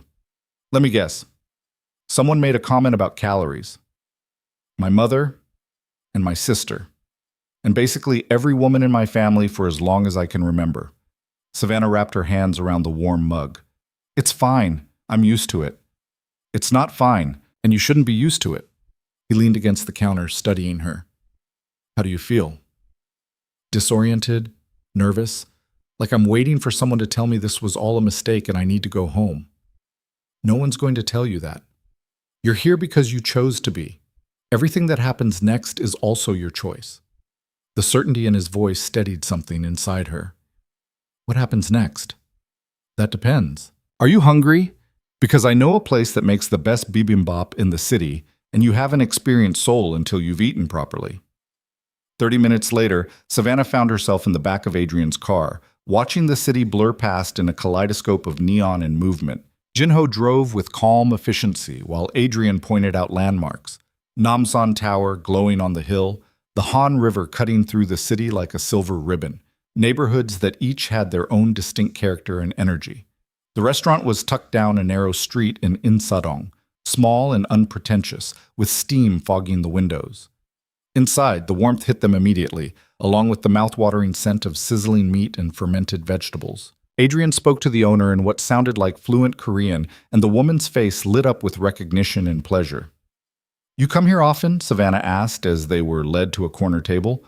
"Often enough that Mrs. Kim knows my order and scolds me when I don't visit for too long." He smiled slightly. "She also tries to set me up with her daughter every time I'm here, so fair warning if she starts showing you photos." The food arrived in waves: crispy pajeon, spicy tteokbokki, and finally the bibimbap Adrien had promised, the stone bowl still sizzling, the egg yolk golden and perfect on top of the rice and vegetables. Savannah mixed it all together the way Adrien showed her, and when she took the first bite, she understood why he'd insisted on coming here. "This is incredible," she said, already reaching for more. "Seoul has a way of surprising people. Most visitors stick to the tourist areas and think they've seen the city. But the real Seoul is in places like this, family restaurants and late-night markets and neighborhoods where people actually live. You love it here." "I do. Chicago made me who I am, but Seoul let me become who I wanted to be. No one here cares about my past or where I came from. They only care about what I can do now." Savannah set down her chopsticks, studying him. "What exactly is it that you do, Adrien? You said import-export, but that covers a lot of ground." He'd been expecting the question. She could see it in the way he didn't hesitate. "I facilitate transactions between parties who can't or won't deal with each other directly. Sometimes it's perfectly legal. A company in Japan needs rare earth metals from Mongolia. I arrange it. Sometimes it exists in gray areas. Someone in Seoul needs something moved across borders that the authorities would rather stayed put. I make it happen. And sometimes..." He paused. Sometimes it's the kind of work that requires absolute discretion and a willingness to take risks that would terrify most people. You're talking about smuggling, among other things. He held her gaze steadily. I won't lie to you about what I am, Savannah. I'm not a good man by conventional standards, but I'm honest about who I am, and I keep my word, always. She should have been shocked, should have been making plans to leave, to get on the next flight home, to run from whatever darkness he was involved in. Instead, she found herself asking, is it dangerous? It can be. I have enemies, people who would hurt me if they could, and people who would hurt anyone close to me to get to me. His voice was level, matter of fact. That's why I need you to understand what being here means. If we're seen together too often, if people start to think you matter to me, you become a target. I can protect you, but only if you're honest with me about where you go and who you talk to. You're saying I'm not free to just wander the city on my own. I'm saying you're free to do whatever you want, but freedom comes with risk, and I need you to be aware of what those risks are. He reached across the table and took her hand. I don't want to control you, Savannah, but I do want to keep you safe. The touch of his hand sent electricity up her arm. This is a lot to process. I know. That's why I'm telling you now, before things go any further. You can leave tomorrow if you want. I'll put you on a plane, give you enough money to start over somewhere else, and we'll part as friends. Or you can stay, knowing exactly who I am and what I do, and we'll figure out what this is together. Savannah looked down at their joined hands. His grip was firm, but not tight, his thumb tracing small circles on her palm. She could feel the calluses on his fingers, the strength in his hands, the heat of his skin against hers. I'm tired of safe, she heard herself say. I've spent my whole life being careful and appropriate and doing what everyone expected. And where did it get me? Standing at my sister's wedding to my ex-fiancé, being torn apart by strangers online, feeling invisible in my own life. She looked up and met his eyes. Maybe danger is exactly what I need right now. Something blazed in Adrien's expression. Triumph, desire, possessiveness, all tangled together. Careful, Savannah. I might start to think you're actually as brave as I believe you are. Maybe I am, or maybe I'm just tired of being afraid. They finished dinner in a charged silence, the air between them thick with possibility and the weight of decisions being made. When they emerged back onto the street, the rain had stopped, leaving the pavement slick and gleaming under the streetlights. Adrien's phone buzzed. He glanced at it, and Savannah saw his expression shift, the warmth draining away, replaced by something cold and calculating. I need to take care of something, he said. Jin Ho will drive you back to the apartment. Is everything all right? It will be. He signaled to Jin Ho, who pulled the car up to the curb. I'll be home late. Don't wait up! Before she could respond, he was walking away, already on his phone, his voice low and rapid in Korean. Savannah watched him disappear around a corner, feeling suddenly adrift. The drive back to the apartment was quiet. Jin Ho seemed to sense she didn't want conversation, instead turning on soft jazz that filled the silence. Back in the empty apartment, Savannah found herself restless. She tried reading, tried watching television, tried anything to quiet the questions racing through her mind. What exactly had Adrien gotten called away for? Was he in danger? Was someone else? And why did she care so much about a man she'd known for less than a week? She was still awake at 2 a.m. when she heard the apartment door open. Footsteps in the hallway, then water running in what she assumed was Adrien's bathroom. Savannah debated going to check on him, then decided against it. If he'd wanted her company, he would have asked for it. But 20 minutes later, there was a soft knock on her bedroom door. Savannah? Are you awake? She opened the door to find Adrien leaning against the frame, still dressed, but with his shirt untucked and his hair disheveled. There was a cut on his cheekbone, already cleaned but still red, and his knuckles were scraped. What happened to you? She reached for his hand without thinking, examining the damage. Business disagreement. It's handled. He didn't pull away from her touch, instead watching her with an intensity that made her breath catch. I shouldn't have come to your room. I should have just gone to bed.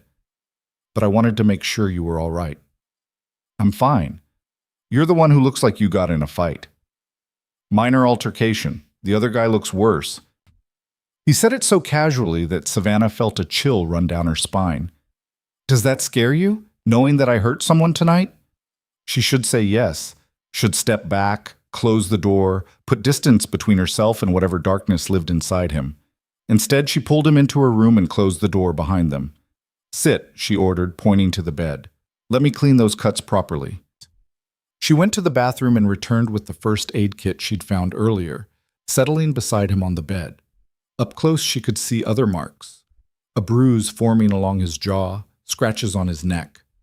Whatever had happened tonight, it had been violent. "This is going to sting," she warned, dabbing antiseptic on his cheekbone. Adrien didn't flinch. "I've had worse." That's not reassuring. She worked carefully, cleaning each cut and scrape with gentle precision. "Do you get in fights often?" "Only when negotiation fails. I prefer words to violence, but some people only understand force. And tonight, those people needed to understand force. They needed to understand that crossing me has consequences." His hand came up to rest on her waist, anchoring her. "They also needed to understand that anyone under my protection is untouchable." Savannah's hands stilled. "Was this about me?" "Indirectly. Word got out that I brought someone to Seoul with me. Certain parties wanted to know if you were a weakness they could exploit." His eyes were hard, dangerous. "I made it very clear that touching you would be the last mistake they ever made." The possessiveness in his voice should have alarmed her. Instead, it sent heat pooling low in her belly. "You barely know me." "I know enough. And what I don't know yet, I intend to learn." His thumb traced slow circles on her hip through the thin fabric of her pajamas. "Tell me to leave, Savannah. Tell me to go back to my room and we'll pretend this conversation never happened." She knew what he was really asking. This was a line they were approaching, a point of no return. If she sent him away now, they could maintain the fiction that this was just a temporary arrangement, that she was here to heal and nothing more. But if she asked him to stay— "I don't want you to leave," she whispered. Adrien's eyes darkened. "Be sure, because if I stay, things change between us. I can't look at you the way I am right now and keep my distance. I can't touch you and pretend it doesn't mean everything." "Then stop pretending." Savannah set aside the first aid kit and turned to face him fully. "I'm tired of everyone in my life pretending. Pretending my sister didn't betray me. Pretending I'm fine when I'm not. Pretending I don't feel what I feel." She reached up and traced the line of his jaw, careful to avoid the bruise. "I feel something when I'm with you, something I've never felt before. And I'm tired of being too scared to reach for what I want." "What do you want, Savannah?" "You. This. Whatever this is between us, I want to see where it goes." Adrien moved with the controlled grace of a predator, shifting so that she was beneath him on the bed, his body caging hers. He braced himself on his forearms, keeping his weight off her but close enough that she could feel the heat of him, the coiled tension in his muscles. "You have no idea what you're asking for," he said, his voice rough. "Then show me." He kissed her like he'd been starving for it, like he'd been holding himself back from the moment he saw her on that balcony in Rome, and finally, the leash had snapped. His mouth was demanding, possessive, claiming her with an intensity that made her head spin and her body arch against him. Savannah had been kissed before. She'd been touched, desired, wanted, but this was different. Adrien kissed her like she was the only thing in the world that mattered, like he could pour all his carefully controlled intensity into this one point of contact and remake her from the inside out. When he finally pulled back, they were both breathing hard, and Savannah felt like she'd been struck by lightning. "I meant what I said in New York," Adrien said, his forehead resting against hers. "I'm going to show you exactly how extraordinary you are. I'm going to make you see yourself the way I see you. And when you finally believe it, when you finally understand your own worth, you're going to be unstoppable." That sounds like a promise. It is. He kissed her again, softer this time, but no less intense. "Stay with me, Savannah. Not because you're running from your old life, but because you're running toward something better, toward yourself." She pulled him closer, losing herself in the heat and the darkness and the terrifying, exhilarating possibility of becoming someone new, someone who took up space, someone who mattered, someone who was seen. The next few weeks unfolded like a fever dream. Adrien kept his word about showing her soul. They ate at hole-in-the-wall restaurants and walked through ancient palaces, visited cutting-edge art galleries and traditional markets where vendors sold everything from silk to live octopus. He He introduced her to his world carefully, teaching her how to read the subtle power dynamics in every room they entered, how to recognize danger before it became a threat, how to carry herself like someone who belonged. And at night, in the privacy of his apartment, he taught her other things. How to ask for what she wanted without apologizing. How to take up space without shrinking. How to exist in her own skin without constantly calculating how much room she was allowed to occupy. They didn't sleep together, not in the final sense, and Savannah understood that Adrien was waiting for her to be ready, to choose him from a place of strength rather than desperation. But they grew closer in ways that felt more intimate than sex, learning each other's rhythms and histories, sharing truths in the dark that neither of them had spoken aloud before. But the outside world refused to stay outside forever. It started with the photos. Someone had spotted them at a restaurant in Gangnam, and within hours the images were circulating online. The headlines were predictable. Jilted sister finds comfort in mystery man's arms. From Rome to Seoul, Savannah Hayes' international romance. Savannah tried to ignore it, but the attention only intensified. Her Instagram was flooded with messages, some supportive, many cruel, all of them treating her life like a reality show they were entitled to comment on. Her mother called 17 times in one day. Emily sent increasingly frantic texts begging her to come home, to talk, to explain what she was doing. Adrien watched the storm building with the detached concern of someone who'd weathered far worse. "We can shut this down," he said one evening, finding her staring at her laptop screen with tears in her eyes. "One phone call and I can make these sites take down the photos. A few more calls and the story dies completely." "How?" "I have influence in places that matter. Leverage over people who control what gets published and what disappears." He closed her laptop gently. "Say the word and I'll make this go away." Savannah wanted to say yes, wanted him to wave his hand and erase the ugliness, the invasion, the strangers picking apart her choices. But something stopped her. "No," she said finally. "Let them talk. I'm tired of hiding from judgment. If they want to make me a story, fine. But I'm not going to let their opinion change what I'm doing or who I'm becoming." Pride flickered in Adrien's eyes. "You're learning." "I had a good teacher." The attention reached a crescendo when a tabloid published a feature that painted Adrien as everything from a wealthy playboy to a dangerous criminal, with Savannah cast as either his naive victim or his willing accomplice. The article included interviews with unnamed sources who claimed to know Adrien's business dealings, complete with speculation about everything from money laundering to arms trading. Most of it was exaggeration or outright fiction, but enough of it was close to the truth that Savannah felt genuine fear for the first time since arriving in Seoul. "Is any of this real?" she asked, handing him the article. Adrien scanned it quickly, his expression unchanging. "Some of it. They've gotten creative with the details, but the basic framework is accurate. I do move money across borders in ways that governments don't like. I do facilitate deals that exist in legal gray areas. And yes, I have been investigated by at least 3 international agencies, though none of them have been able to make anything stick." "Because you're careful." "Because I'm very good at what I do." He set the article aside. "Does this change things for you?" "I don't know. Maybe." Savannah wrapped her arms around herself. "It's one thing to know abstractly that you're involved in dangerous business. It's another to see it printed in black and white with your name attached." "Then ask me whatever you need to ask. I'll tell you the truth." She wanted to ask if he'd ever killed anyone. Wanted to ask if the violence he'd engaged in went beyond the bar fight in that alley. Wanted to ask if loving him, because that's what this was becoming, she could feel it taking root in her chest like something inevitable and terrifying, would eventually destroy her. Instead, she asked, "Have you ever hurt someone who didn't deserve it?" "No." The answer was immediate and certain. "I've done things I'm not proud of. I've crossed lines that most people wouldn't.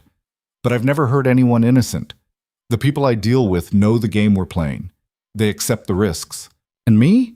Did I accept the risks when I came here? You accepted some of them. The attention, the judgment, the possibility that being with me would complicate your life." He moved closer, his hand coming up to cup her face. "But I never wanted you to be afraid of me, Savannah. If that's what's happening, if you're looking at me now and seeing a monster, tell me. I'll put you on a plane tonight. No questions, no recriminations, just a clean break." Savannah leaned into his touch, her mind racing. Was she afraid of him? No, not of Adrien himself, but she was afraid of what loving him might cost, of the world she was entering, of the person she might have to become to survive in it. I'm not afraid of you, she said finally, but I'm afraid of losing myself in all of this. The attention, the danger, the intensity of whatever this is between us, it's overwhelming, and I don't know if I'm strong enough to handle it. You're stronger than you think. You've already survived being torn apart by strangers and rebuilt yourself in a foreign city. You've walked into my world knowing it was dangerous and decided you wanted to stay anyway. His thumb traced her cheekbone. That takes a kind of courage most people don't have. Or it takes being so broken that danger feels safer than going home. Maybe both, but you're not broken, Savannah. You're just finally allowing yourself to be whole. She wanted to believe him, wanted to trust that she was becoming someone stronger, braver, more herself. But that night, alone in her room, she found herself searching Adrien's name online, falling down rabbit holes of speculation and accusation, each article painting him as progressively more dangerous. By 3 a.m, she'd found a blog post that made her blood run cold. It was written by someone claiming to be a former associate of Adrien's, detailing a woman who'd gotten too close to him years ago.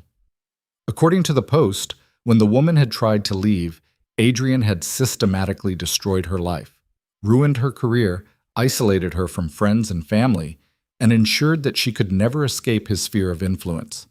The post included photos. A beautiful woman with dark hair and scared eyes, looking over her shoulder like she was being followed. The caption read, "She thought she could walk away. She was wrong." Savannah's hands were shaking as she closed her laptop. It could be lies. The internet was full of people making up stories about powerful men. But what if it wasn't? What if this was who Adrien really was? Not the man who kissed her like she was precious, but the one who destroyed anyone who tried to leave him? She didn't sleep that night, and when morning came, she made a decision that felt both necessary and impossible. She had to leave.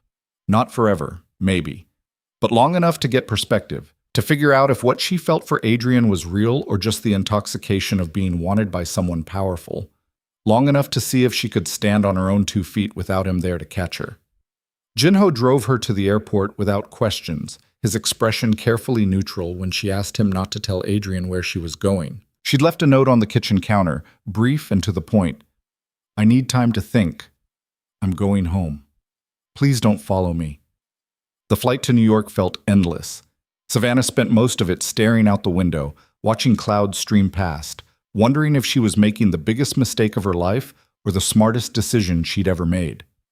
When she landed at JFK, her phone buzzed with a single text from Adrien. "You're free to go anywhere, anytime, but know that I'll be waiting when you're ready to come back." No anger, no recriminations, just acceptance and the promise that he'd still be there. It should have been reassuring. Instead, it made her cry in the middle of the airport, overwhelmed by the realization that she'd just walked away from the first person who'd ever made her feel truly seen. Zoe picked her up from the airport, took one look at her face, and drove straight to her apartment without asking questions. Once inside, with wine poured and Thai food ordered, Savannah finally broke down and told her everything. Adrien's business, the growing media attention, the blog post about the woman he'd supposedly destroyed, her fear that she was falling for someone who might be dangerous. "Okay," Zoe said when she'd finished. "Let's think about this logically. Do you actually believe Adrien would hurt you?" "No, but I believe Marcus would never leave me. And look how that turned out.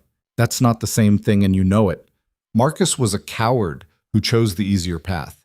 Adrien flew across the world because you asked him to. He's been nothing but honest with you about who he is. That's the opposite of Marcus." But what if the blog post is true? What if there really was a woman who tried to leave and he ruined her life?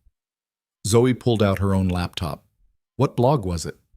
Savannah navigated to the post, watching as Zoe read it carefully. When she finished, Zoe sat back with a thoughtful expression. "This is bullshit," she said finally. "How do you know?" "Because I'm a research librarian and I know how to spot fake sources. Look." She pointed to the byline. "Anonymous author. No verifiable details about who wrote it or when. The photos have no metadata, no source attribution. The former associate doesn't give their name or any specific details that could be verified. And look at the comments. They're all from accounts created within the last month, probably sock puppets agreeing with the narrative. But it could still be true. It could be. But so could any random accusation someone makes on the internet. Without evidence, it's just a story someone wrote to get clicks. Zoe closed the laptop. Here's what I think. I think you got scared, which is completely understandable. You went from one extreme to another in a matter of weeks. But instead of talking to Adrien about your fears, you ran, just like you've been running from difficult conversations your whole life. The observation stung because it was accurate. I left him a note saying you needed time to think, not a note explaining what scared you or giving him a chance to address it. You just disappeared. Zoe softened her voice. Look, I don't know if Adrien is a good guy or a bad guy or something in between, but I do know that he's been honest with you from the start, and you owe him the same honesty in return. Savannah spent the next 2 days holed up in her apartment, trying to convince herself that coming home had been the right decision. She avoided her family, ignored the emails from her boss asking when she'd be back to work, and spent hours staring at her phone, debating whether to call Adrien. On the third day, her father showed up at her door. Savannah. He pulled her into a hug before she could say anything. Your mother said you were back. Why didn't you call? I needed some space. He came inside, settling into her couch with the weariness of someone who'd been fighting an uphill battle. I owe you an apology. Several, actually, but mainly for not standing up for you when Emily and Marcus decided to get married. I should have told them it was wrong. I should have protected you instead of worrying about keeping the peace. Savannah felt tears prick her eyes. Dad, let me finish. I've watched you spend your whole life making yourself smaller so everyone else could feel bigger. I watched Emily take and take and take, and I told myself it was fine because you seemed okay with it. But you weren't okay, and I should have seen that. He reached for her hand. When you left for Seoul, your mother was furious, but I was proud. Finally, you were choosing yourself.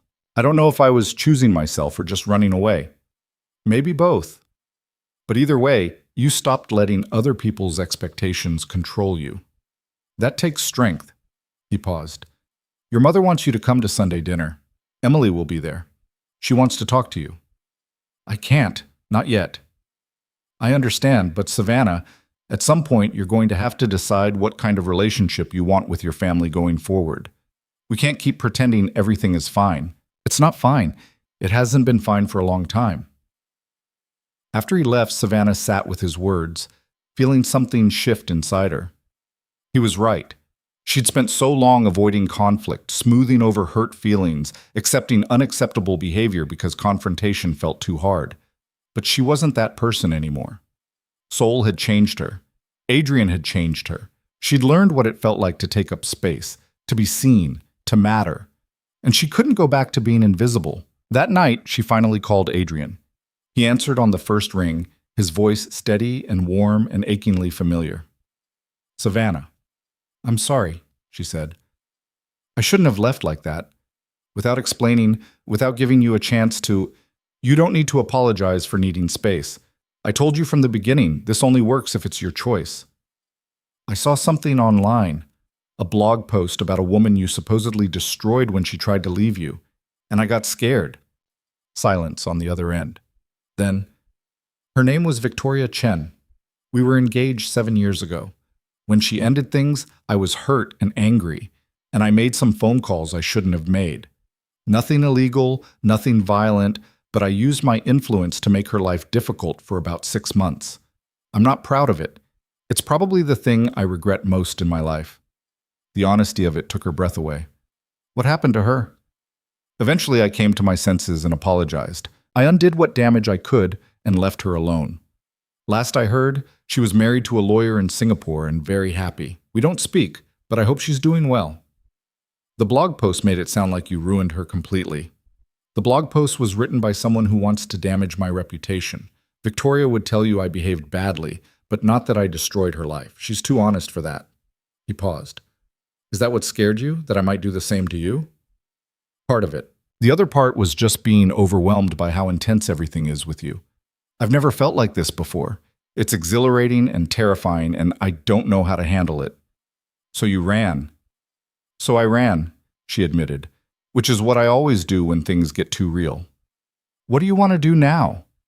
The question was simple, but the answer felt impossibly complex. What did she want? To go back to Seoul in Adrien's arms and the life she'd been building there? To stay in New York and try to rebuild bridges with her family? To find some impossible middle ground where she could have both? I don't know, she whispered. I just know I miss you, and I'm tired of running. Then come back, not because I'm asking, but because it's where you want to be. What if I'm not ready? Then wait until you are. I'm not going anywhere, Savannah. When you're ready, if you're ever ready, I'll be here. They talked for another hour, and by the time Savannah hung up, something had settled inside her. She wasn't ready to go back to Seoul yet, but she was ready to stop running from herself. The next Sunday, she went to her family's dinner. Walking into her parents' house felt like entering a museum of her former life. Everything was exactly as she remembered, the photos on the mantel tracking Emily's successes while Savannah remained carefully positioned in the background, the dining room where she'd sat through countless dinners making herself smaller, the living room where her mother had explained that sometimes love just happened and you couldn't control who your heart chose. Her mother answered the door, and Savannah saw the flash of relief quickly masked by controlled composure. Savannah, you came. I said I would. Linda stepped aside to let her in, and Savannah caught the way her mother's eyes catalogued her appearance. The weight she'd lost in Seoul, the different way she held herself, the confidence that hadn't been there before. Something flickered in Linda's expression that might have been approval or might have been concern. Everyone's in the dining room. Emily's been hoping you'd... She paused. She wants to talk to you. I'm sure she does. Her father was setting the table when she entered, and his face lit up with genuine warmth. Emily sat in the corner with Marcus, and Savannah watched her sister's expression transform from nervous anticipation to something more complex when their eyes met. Savannah, Emily stood, smoothing her dress in that unconscious gesture she had had since childhood. Thank you for coming. I wasn't sure you would. I wasn't sure either. Savannah took the seat her father indicated, deliberately choosing one that put the table between her and Emily. But Dad convinced me it was time to stop avoiding difficult conversations. Marcus shifted uncomfortably, and Savannah felt a savage satisfaction at his discomfort. Good. Let him squirm. Let him remember that his choices had consequences, even if everyone else wanted to pretend they didn't. Dinner started with forced pleasantries and careful avoidance of anything substantial. Her mother talked about the charity gala she was planning. Her father discussed his golf game. Emily picked at her food and sent nervous glances in Savannah's direction, while Marcus focused on his plate with laser intensity. Finally, over dessert, Emily broke. I can't do this anymore. I can't just sit here and pretend everything's normal when it's not. She turned to face Savannah directly. I need you to know how sorry I am, for everything. For falling in love with Marcus, for not telling you sooner, for letting the wedding happen the way it did. I never wanted to hurt you. Savannah set down her fork carefully. But you did hurt me, Emily. You knew exactly what you were doing when you started texting him in Paris. You knew what it would mean when you showed up at family dinners looking perfect and asking him thoughtful questions, and you did it anyway. I tried not to. I tried so hard not to feel what I felt, but what? You just couldn't help yourself? Savannah felt the anger she'd been suppressing for months bubble to the surface. You're not a child, Emily. You had choices. You chose to pursue a man you knew I was engaged to. You chose to let it continue even when you saw it was destroying me. And then you chose to have a fairy tale wedding and expect me to smile and be gracious about it. Savannah. Her mother's voice held a warning note. No, Mom. You asked me to come here. You wanted this conversation, so let me finish. Savannah kept her eyes on Emily. I spent my entire life being compared to you and coming up short. I was never pretty enough, never thin enough, never quite enough of anything to matter as much as you did. And I accepted it because I loved you, and I thought that was just how families worked. But then you took the one thing that was mine, the one relationship where someone had chosen me first, and you took it anyway. Because you could. Because you've always been able to take whatever you wanted, and there's never been a consequence. Emily's eyes filled with tears. I love him, Savannah. I know that doesn't make it right, but I love him. And he loves me. We didn't plan for this to happen. Maybe not, but you let it happen. And that's the part I can't forgive. Savannah stood, her hand steady despite the emotion churning in her chest. I came here tonight because I needed to tell you this to your face instead of running away from it. You hurt me in a way I'm not sure I'll ever completely get over, and I need you to acknowledge that instead of making excuses about love just happening. I do acknowledge it. Emily was crying openly now. I know I hurt you. I know I was selfish, and I'm so sorry. Are you sorry enough to have made a different choice if you could do it over? The question hung in the air like a guillotine blade. Emily opened her mouth, closed it, glanced at Marcus. And in that hesitation, Savannah had her answer. That's what I thought. Savannah picked up her purse. I'm glad you're happy, Emily. I really am. But I can't be around you right now. Maybe not for a long time. Because every time I look at you, I see the person who taught me that even my own sister thought I was disposable. Savannah, please don't go. Emily reached for her, but Savannah stepped back. I need to go. I need to figure out who I am when I'm not performing for this family, when I'm not making myself smaller so everyone else can feel bigger. She looked at her mother. You wanted me to come to Sunday dinner and pretend everything was fine, but it's not fine. It won't be fine for a long time, and I'm done pretending. She left before anyone could respond, her heart pounding, but her head clear. She'd spent so long being afraid of conflict, of disappointing people, of causing scenes. But standing up for herself, naming the hurt instead of swallowing it, that felt like breathing for the first time in years. Zoe was waiting outside in her car, as promised. She took one look at Savannah's face and handed her a bottle of water. How bad was it? Terrible and perfect at the same time. I told them everything I've been holding back for months. Years, maybe. Savannah twisted the cap off the water bottle. Emily asked if I could forgive her. I told her I couldn't. Not yet. Maybe not ever. How do you feel? Lighter? Scared? Like I just burned down a bridge I've been standing on my whole life. She took a long drink. But also like I made the right choice. I can't go back to being the person who makes everyone else comfortable at my own expense. Good. Because that person was exhausting to watch. Zoe pulled into traffic. So what now? Are you going back to Seoul? Savannah pulled out her phone and looked at the last text from Adrien. The message was 2 days old. Thinking of you.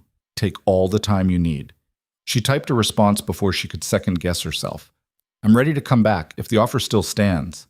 The reply came within seconds. The offer will always stand. I'll send you the flight details. 3 days later, Savannah was back on a plane to Seoul, but everything felt different this time. She wasn't running away from something.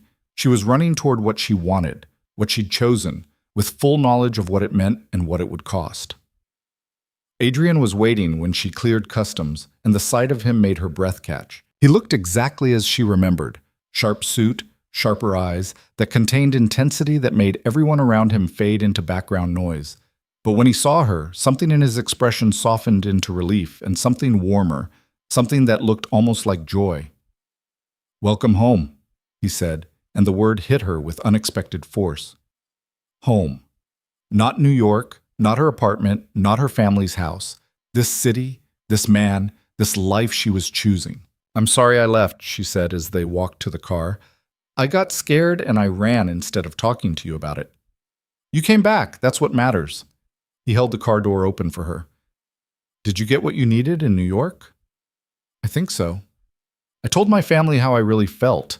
I set boundaries. I stopped pretending everything was fine when it wasn't. She settled into the seat beside him. It was awful and necessary, and I'm glad I did it. That's growth. Adrien's hand found hers, their fingers interlacing with a familiarity that felt both new and inevitable. I'm proud of you. The words settled into her chest like warmth spreading through cold water. When was the last time someone had been proud of her for being honest instead of for being accommodating? When had anyone celebrated her setting boundaries instead of asking her to be more understanding? Back at the apartment, Savannah found that Adrien had left everything exactly as it was when she'd fled. Her room untouched, her belongings in place, as if he'd known all along that she would come back. I wasn't sure you would return, he admitted over dinner that night. But I hoped, so I made sure you'd have a home to come back to if you chose to. What would you have done if I'd stayed in New York? Waited. Given you space, Eventually moved on, maybe, though I'm not sure I could have. He set down his chopsticks and looked at her directly. I told you in New York that I'm not built for half measures. That's still true. If we're doing this, really doing this, I need to know you're all in, not running anymore, not second-guessing every time things get hard. I'm all in, Savannah said, and felt the truth of it resonate through her entire body. I'm choosing this. Choosing you. Choosing to see where this goes. Even knowing what I am, what my world looks like. Especially knowing that you've never lied to me about who you are. That's more than most people in my life have given me. Adrien reached across the table and pulled her to him, the kiss deep and claiming and full of the promise that had been building between them since Rome. When they finally broke apart, Savannah was breathless and dizzy and absolutely certain. Stay with me tonight, he said. Not in your room. With me. This time there was no hesitation, no fear. Savannah let him lead her to his bedroom, let him undress her with reverent hands and kiss every inch of skin he revealed. He made love to her like she was something precious and powerful all at once, like he'd been waiting his entire life to touch her exactly like this. Afterward, wrapped in his arms with the city lights painting patterns on the ceiling, Savannah felt more herself than she'd ever felt before. This was what it meant to be chosen. Not as a consolation prize or a convenient option, but as the only choice that mattered. The next few weeks were a masterclass in intensity. Adrien pulled her deeper into his world. Not the dangerous parts, not yet, but the edges where power met pleasure and influence was currency. She met his associates at elegant dinners where conversations carried 3 meanings and every gesture was calculated. She learned to read the room the way he did, understanding who held real power versus who just looked like they did. And she thrived.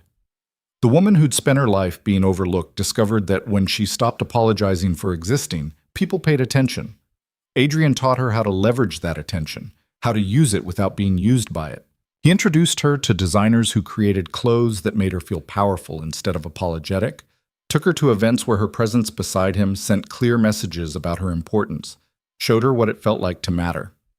But the idyll couldn't last forever. It shattered on a Tuesday evening when they returned to the apartment to find it had been broken into. Nothing was taken. That was what made it terrifying. Everything was exactly where it should be, except for a single photograph placed deliberately on the coffee table. The photograph showed Savannah leaving a cafe 3 days earlier, alone, unaware she was being watched. Someone had drawn a red X over her face. Adrien's expression went cold and deadly in a way Savannah had never seen before. He pulled out his phone and made 3 calls in rapid Korean, his voice clipped and furious. Then he turned to her with carefully controlled calm. Pack a bag, we're leaving. Now.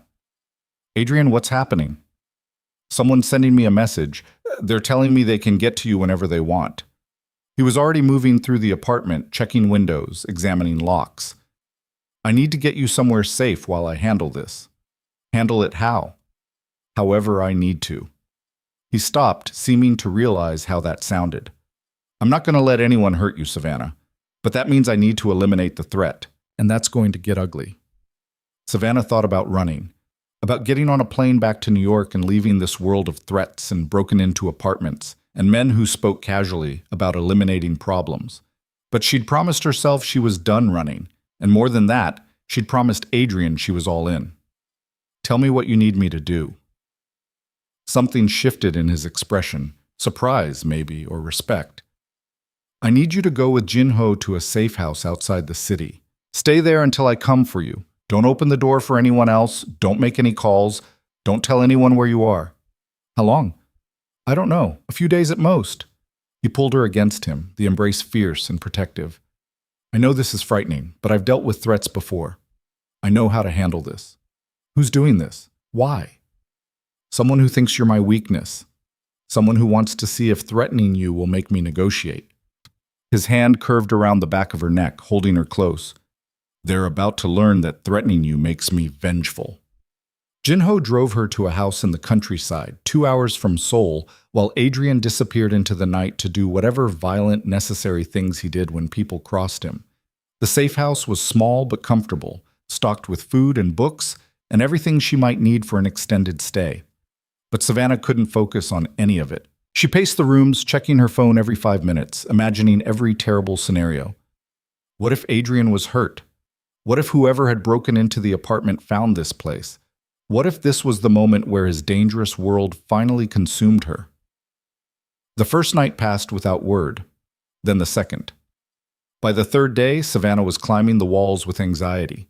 She'd called Adrien 17 times, but every call went straight to voicemail. Jinho assured her everything was fine, that this was normal, that Adrien would come when it was safe. But nothing about this felt normal or safe. On the fourth morning, she woke to the sound of a car in the driveway. Savannah grabbed the kitchen knife Jinho had left for her, just in case, he'd said, and positioned herself behind the door. The key turned in the lock. The door opened. Adrien stepped inside, and Savannah felt her knees go weak with relief. He looked exhausted and dangerous, his clothes rumpled, a bruise darkening his jaw. But he was alive. He was here. "It's over," he said simply. Savannah dropped the knife and threw herself into his arms. He caught her easily, burying his face in her hair. "What happened?" she asked when she could form words. "The people who threatened you won't be threatening anyone again. I made very clear what the consequences are for touching what's mine." The possessiveness should have bothered her. Instead, it made her feel claimed and protected and utterly certain that Adrien would walk through fire before he let anyone hurt her. "Did you?" She couldn't finish the question. "I did what needed to be done. Nothing you need to carry." He pulled back to look at her. "This is why I warned you in New York. This is the reality of my world. People will try to use you to get to me, and I will destroy them for it, every time." "I'm not scared of you," Savannah said fiercely. "I'm scared for you. What if next time they don't just break in and leave a photo? What if they— Then I'll handle it, like I always do." He cupped her face in his hands. "But Savannah, you need to understand something. Being with me means living with this risk. It means looking over your shoulder. It means some days I'll disappear to handle things I can't explain, and you'll have to trust that I'll come back. If that's not a life you can live with, tell me now. I'll protect you regardless, but I won't ask you to stay in a situation that terrifies you." She thought about New York, about her safe, predictable life, where the worst thing that happened was online gossip and awkward family dinners. She could go back to that. Adrien would let her go, would ensure she was safe, would probably even set her up with enough money to start over somewhere new. But she'd tasted what it felt like to be fully alive, fully seen, fully chosen, and she couldn't go back to being invisible, even if it meant accepting the danger that came with being visible to him. "I'm not leaving," she said, "but I need you to promise me something. Anything. Promise you won't shut me out when things get dangerous. Don't just send me away to a safe house while you handle everything alone. If we're in this together, we're in it together. I need to know what's happening, even if I can't help. I need to be part of your life, not just protected from it." Adrien was quiet for a long moment, and Savannah saw the war playing out behind his eyes. He was a man used to controlling everything, to bearing burdens alone, to protecting people by keeping them distant from the darkness. "That's going to be hard for me," he admitted finally. "Every instinct I have says to shield you from the ugliest parts of what I do. I'm not asking you to make me part of your operations. I'm asking you not to treat me like I'm fragile. I've proven I'm not. I flew across the world with you. I came back after running away. I stayed in a safe house for 4 days, not knowing if you were alive or dead. I can handle more than you think." "I'm starting to see that." He kissed her forehead. "All right, no more shutting you out. But in exchange, you have to promise that if I tell you something is too dangerous, you'll trust my judgment. I've been navigating this world for 15 years. I know when a situation is manageable and when it's not." "Deal." They went back to Seoul the next day, to an apartment that had been swept for bugs and fitted with upgraded security. Adrien had assigned additional protection, men who appeared and disappeared like shadows, always watching, always vigilant. It should have felt oppressive. Instead, it felt like proof that he meant what he'd said. No one would touch her, not while he was alive to prevent it. But the attack had changed something fundamental. The media attention, which had been dying down, suddenly exploded again. Someone had leaked information about the break-in, carefully edited to make it sound like Savannah was in danger because of Adrien's criminal activities. The headlines were vicious. "American woman in peril. Dating a crime boss has consequences." Savannah Hayes trapped in dangerous romance. The worst part was the comments from people who'd previously been on her side. The ones who'd defended her during the wedding scandal now turned on her, saying she'd brought this on herself by getting involved with someone obviously dangerous. Her mother called, crying and begging her to come home. Emily sent a long email detailing all the ways this relationship was going to destroy her. And then the death threats started. They came through email, social media, even physical mail forwarded from her New York address. Most were generic, strangers online who felt entitled to an opinion about her life. But some were specific enough to be frightening. People who knew where she'd been, what she'd done, details that should have been private. Adrien wanted to shut it all down, to use his influence to erase her online presence completely. But Savannah refused. "If I let them scare me into hiding, they win," she said. "I'm tired of being bullied into making myself smaller. If people want to hate me, fine, but I'm not going to apologize for choosing my own life." "Even if choosing your own life puts you in danger?" "You said yourself, the danger comes from your enemies, not from random internet trolls. And you're handling your enemies." She squeezed his hand. "I can handle some ugly comments online." But it wasn't just comments. 3 weeks after the break-in, Savannah received a package. Inside was a photo of her and Adrien at dinner the night before, taken through the restaurant window. On the back, someone had written, "She won't last." They never do. Adrien went quiet and dangerous when he saw it. "This isn't random. Someone is watching you specifically, someone who knows our routines." "What does that mean?" "It means there's a leak. Someone close to us is feeding information to people who want to hurt me through you." His eyes were cold with calculation. "I'm going to find out who, and when I do, Adrien." Savannah caught his face, forcing him to look at her. "Don't become the monster they think you are, just to protect me." "I'm already the monster, Savannah. I've just been pretending to be civilized for your benefit." The words should have terrified her. Instead, they crystallized something she'd been feeling but hadn't named. Adrien was dangerous. He operated outside the law, controlled things through force and influence, and had built his empire on the kind of moral flexibility that most people condemned. But he was also the only person who'd ever looked at her and seen someone worth protecting, worth fighting for, worth burning the world down to keep safe. She kissed him hard, pouring everything she felt into it. The fear and the certainty, the love and the understanding that loving him meant accepting all of him, even the parts that scared her. "Then be the monster," she whispered against his mouth. "Just come back to me when you're done." He left that night, taking 3 of his most trusted men and disappearing into whatever shadows he operated in. And Savannah waited, no longer naive enough to think waiting was passive or weak. Waiting was its own kind of strength. Trusting him to come back was its own kind of bravery. 2 days later, he returned. He didn't tell her what he'd done or who he'd hurt. But the photos stopped coming, the threats dried up. And when she asked if it was over, he simply said, "For now." Because that was the reality of his world. There would always be another threat, another challenge, another person who thought they could use her to hurt him. But he would handle it, every time. And she would be there when he came back, every time. That night, wrapped in his arms, Savannah realized something that should have terrified her, but instead felt like the truest thing she'd ever known.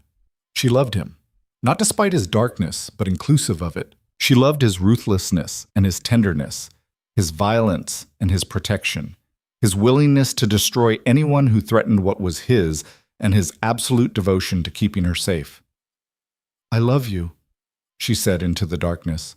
His arms tightened around her. "I know. I've known since you came back from New York.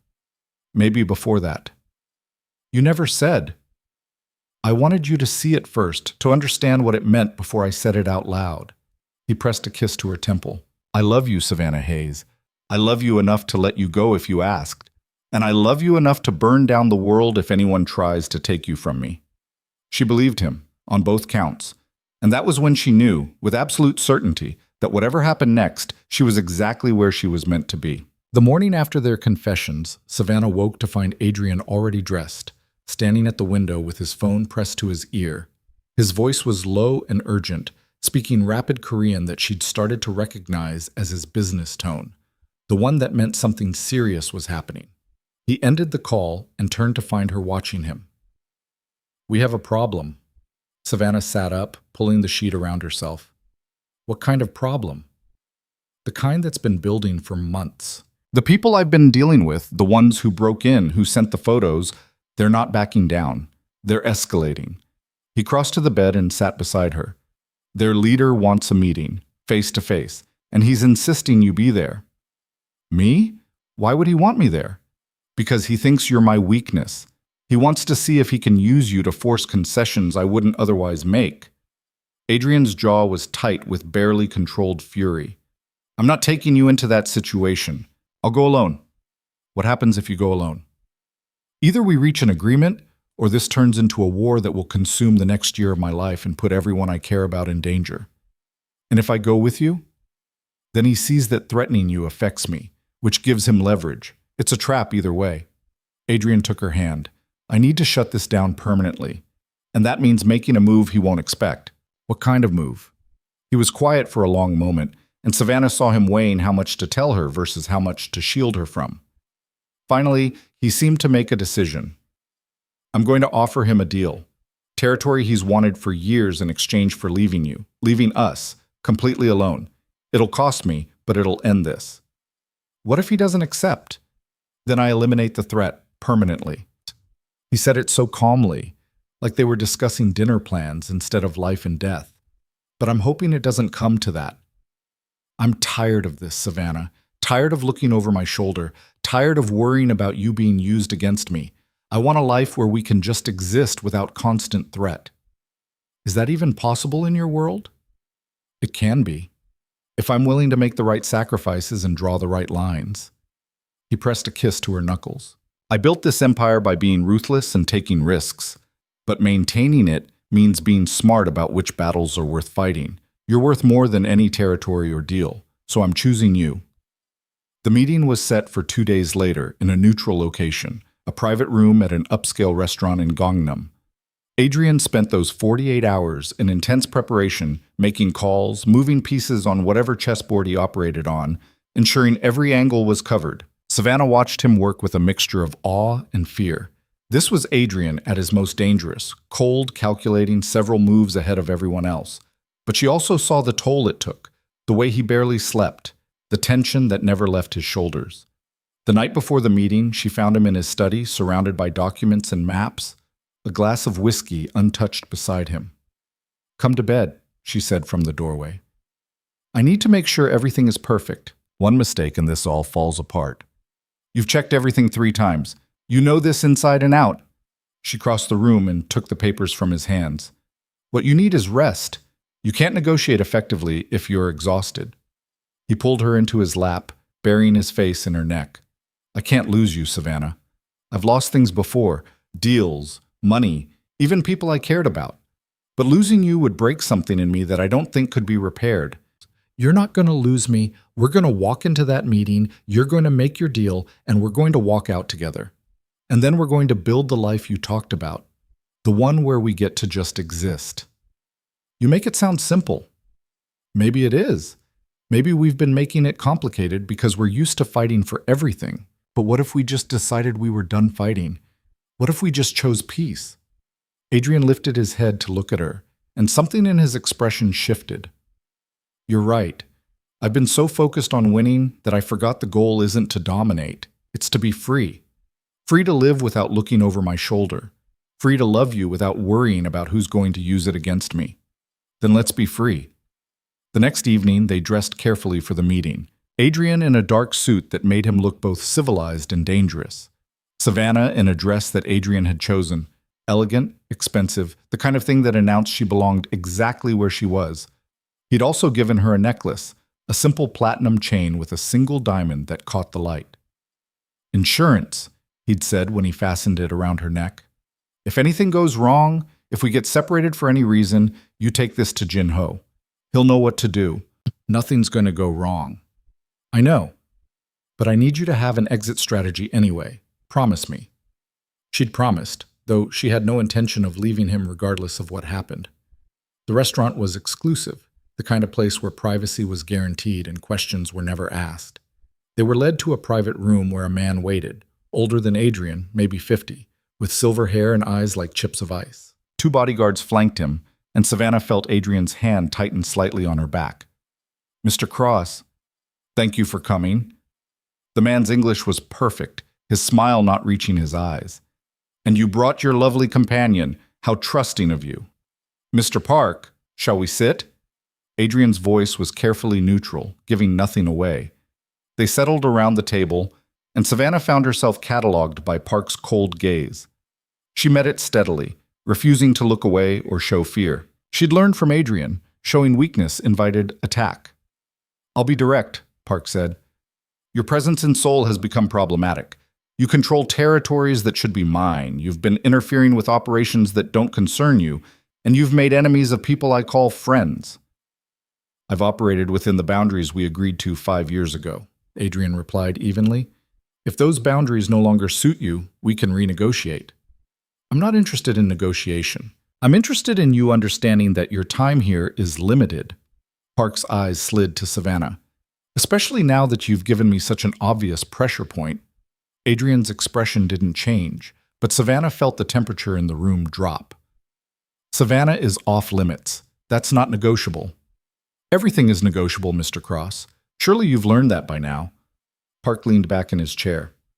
Here's what I propose. You give me the Itaewon territories, the shipping contracts with the Nakamura Group, and your stake in the Myeongdong properties.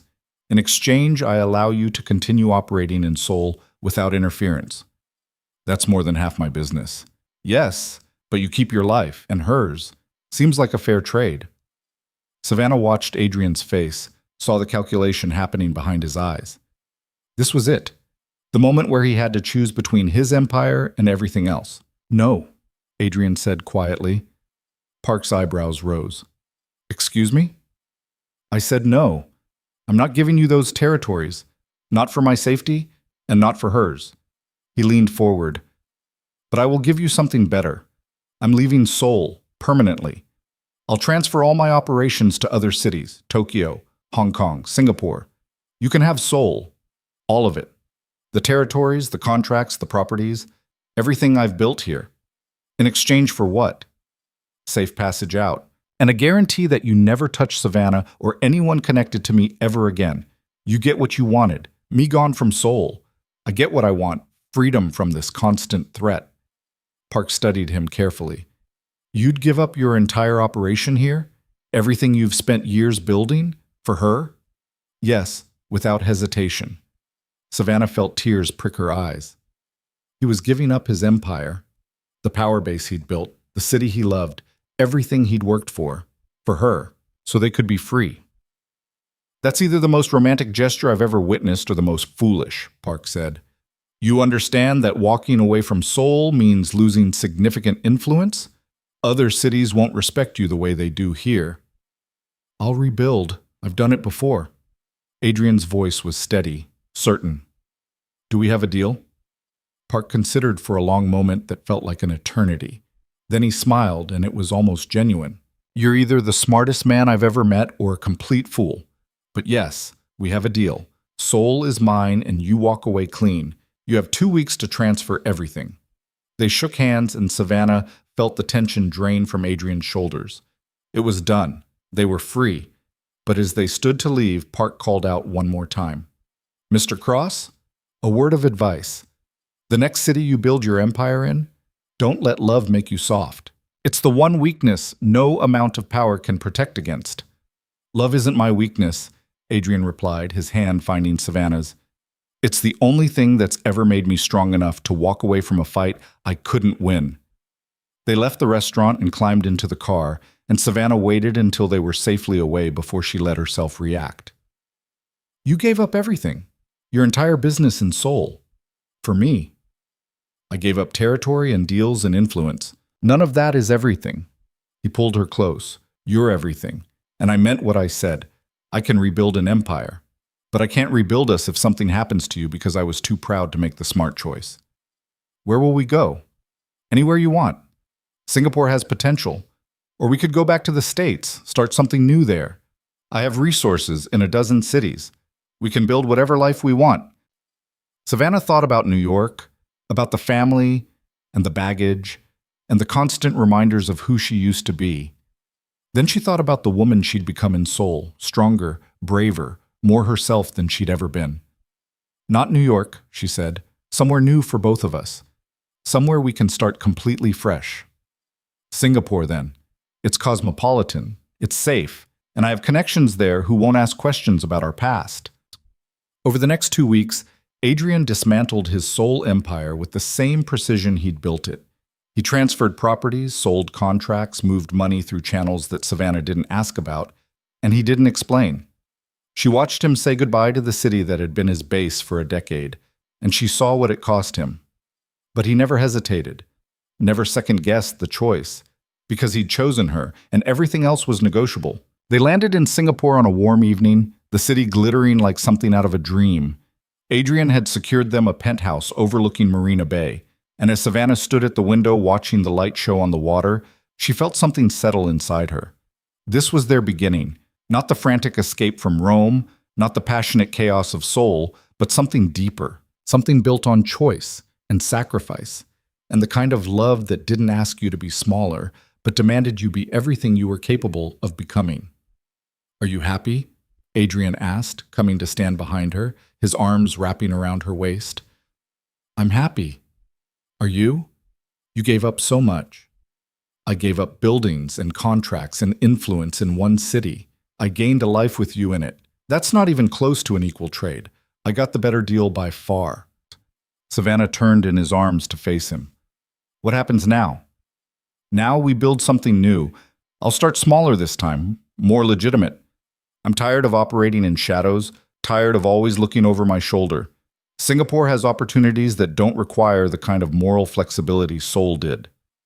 "You're going legitimate?" "As legitimate as someone with my background can get. I'll still broker deals and facilitate connections, but I'm done with the gray areas that put you in danger. I'm done choosing power over peace." He cupped her face in his hands. "I want a life with you, Savannah. Not a life where you're constantly afraid for me or yourself. That means making different choices than I've made before." "I love you," she said, feeling the truth of it settle into her bones. "I love who you are, and who you're becoming, and who you let me be when I'm with you." "Then marry me." The words were quiet but certain. "Not because I'm trying to claim you or trap you, or any of the toxic things people will probably assume, but because I want to build this life with you officially. I want everyone to know that you chose me and I chose you, and that's permanent." Savannah felt her breath catch.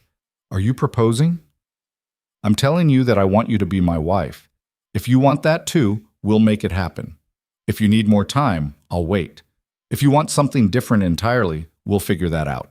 But yes, I'm asking you to marry me." She thought about the last proposal she'd received. Marcus, nervous and rehearsed, down on one knee in a restaurant full of people, making a show of something that should have been intimate, asking her to marry him because it was the next logical step, because she fit into his life plan, because she was convenient and safe. Adrien wasn't asking her to fit into anything. He was asking her to build something new with him, not because she was convenient or safe, but because she'd walked into his dangerous world and refused to be intimidated by it, because she'd chosen him knowing exactly who he was, and he'd chosen her the same way. "Yes," she said. "I'll marry you, on one condition." "Name it." "We do it our way. No big wedding, no family drama, no performing for an audience. Just us, choosing each other, without all the noise." Adrien smiled, and it was the first completely unguarded smile she'd ever seen from him. "That sounds perfect." They married 3 weeks later in a private ceremony at a temple garden, with only Jin Ho and a handful of Adrien's most trusted associates as witnesses. Savannah wore a simple white dress, and Adrien wore a suit, and when they said their vows, it was the truest thing either of them had ever spoken. "I promise to see you," Adrien said, his hands holding hers. "Not the version of you that makes other people comfortable, but the real you. The brave, brilliant, sometimes reckless woman who flew across the world with a stranger because she knew staying where she was would kill something vital inside her. I promise to never ask you to be smaller, quieter, less. And I promise that if I ever do something that makes you feel invisible, you call me on it immediately, because the only person I want to be for you is someone who makes you feel seen." Savannah felt tears streaming down her face as she said her own vows. "I promise to trust you, not blindly, but with full knowledge of who you are and what you're capable of. I promise to be honest with you, even when that honesty is hard to speak or hear. I promise not to run when things get difficult because running has never made anything better. And I promise to love you, not despite your darkness, but inclusive of it. Because you taught me that being seen completely, shadows and all, is the only way to truly know someone. When they kissed, it felt like sealing a pact that went deeper than marriage, deeper than law or tradition. It felt like two people who'd been lost finding home in each other. The months that followed were a revelation. Adrien rebuilt his business with surprising speed, but this time the foundation was legitimate. Investment consulting, international trade facilitation, helping companies navigate complex markets. He still had connections in the darker corners of global business, but he used them for intelligence rather than participation. And Savannah discovered she had a talent for it. The skills she'd developed reading rooms in Seoul translated perfectly to business negotiations. She could spot the power players, understand motivations, sense when someone was lying or bluffing. Adrien started bringing her to meetings, and more than once her insights had saved him from bad deals or dangerous partnerships. "You're wasted in nonprofit fundraising," he told her one evening after she'd identified a potential partner's financial instability that even his accountants had missed. "Have you ever thought about doing this professionally?" Doing what? Reading people? Strategy, analysis, being the smartest person in the room. He pulled her onto his lap. "I could use a partner, in business and in life." "I thought I already was your partner." "You are. But I'm talking about making it official, cross-consulting, both our names on the door." Savannah felt something flutter in her chest. "You want me to work with you? I want to build something with you. Not for you, not around you, but with you as an equal partner. You're brilliant, Savannah. You see things I miss. And together, we could build something that's not just profitable, but actually makes a difference." They launched Cross Consulting 6 months after their wedding, specializing in helping companies navigate international markets while maintaining ethical standards. It was harder than Adrien's previous work. Legitimate business required patience and persistence rather than intimidation and leverage. But it was also more satisfying, and Savannah thrived. The woman who'd spent her life being overlooked discovered that when people actually listened to her, she had a lot worth saying. She was brilliant at identifying market opportunities, at understanding cultural nuances, at building relationships based on mutual benefit rather than power dynamics. But Singapore, for all its opportunities, still felt temporary. They'd built a life there, but it wasn't home. Not the way Seoul had been for Adrien, not the way New York had been for Savannah before it became a cage.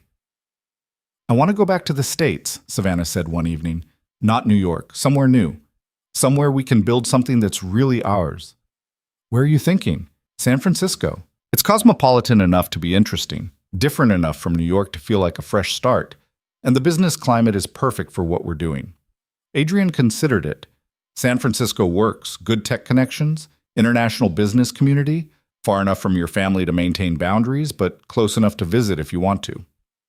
They moved to San Francisco 8 months after leaving Seoul, purchasing a converted loft in Soma with views of the bay. The business transferred seamlessly. Turns out companies looking for international consulting didn't care where you were based as long as you delivered results. And Savannah finally reached out to her father. The conversation was stilted at first, both of them dancing around everything that had happened. But eventually, they found their way to honesty. "I'm sorry I wasn't stronger for you," her father said.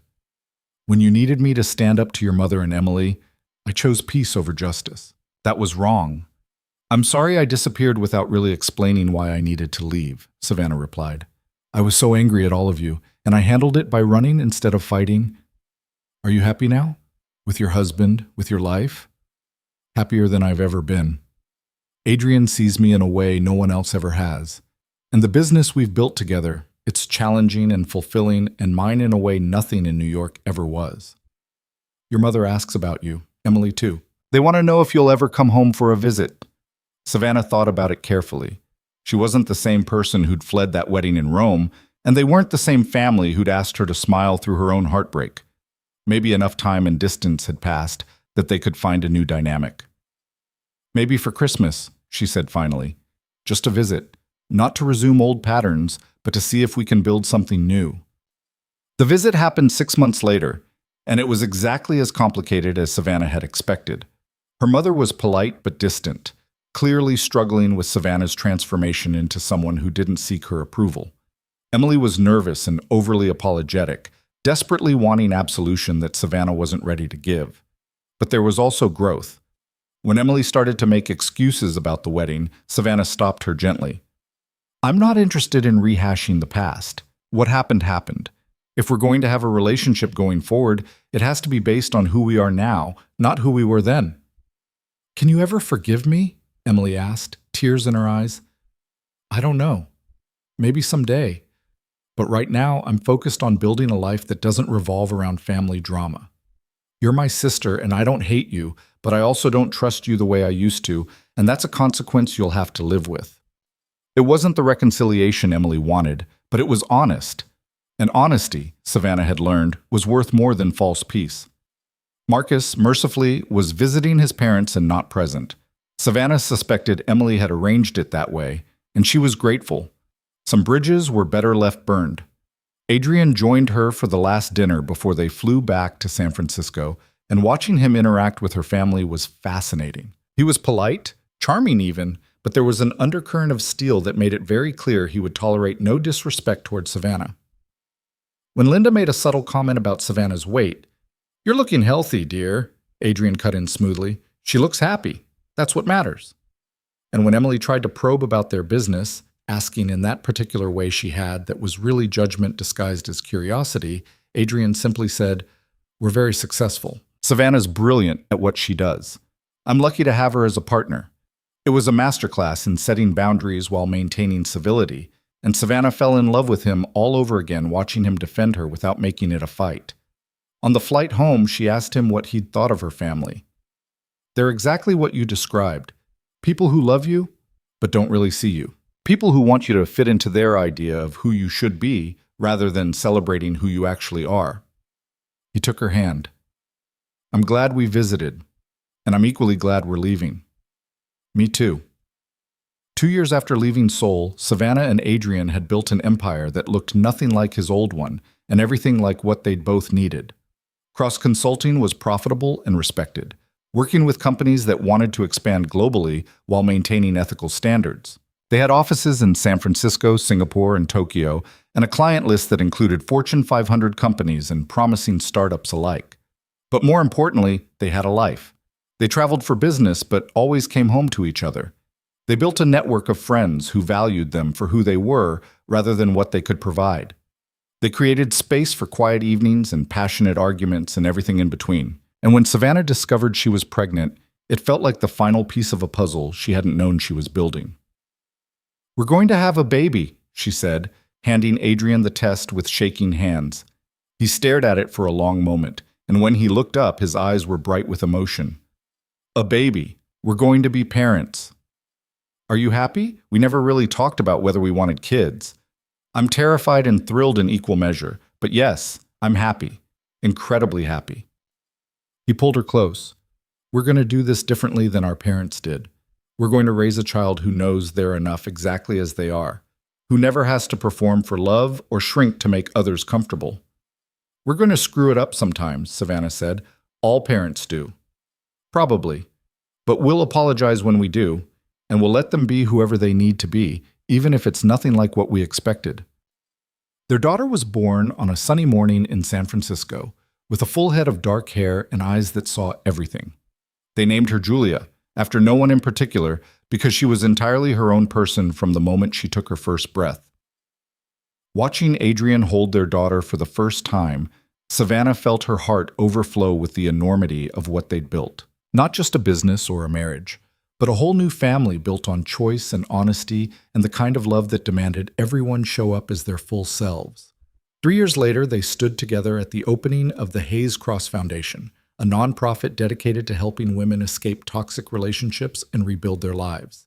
They'd funded it entirely themselves, pooling resources and connections to create something that might have helped Savannah if it had existed when she needed it. The foundation offered counseling, job training, temporary housing, and most importantly, a community of people who understood what it meant to feel invisible and were committed to making sure no one else felt that way.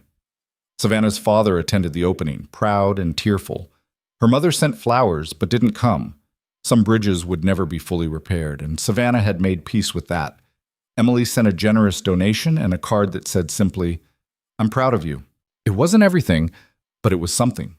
At the end of the night, after all the guests had left and the speeches were over, Adrien found Savannah standing in the empty event space, Julia asleep against her shoulder. "What are you thinking?" he asked. "I'm thinking about that balcony in Rome, the night I called you. I was so lost, and I had no idea that asking for help would lead here, to all of this." She looked around at the foundation offices, at the photos of women they'd already helped, at the future they were building. "Sometimes I can barely remember who I was before you.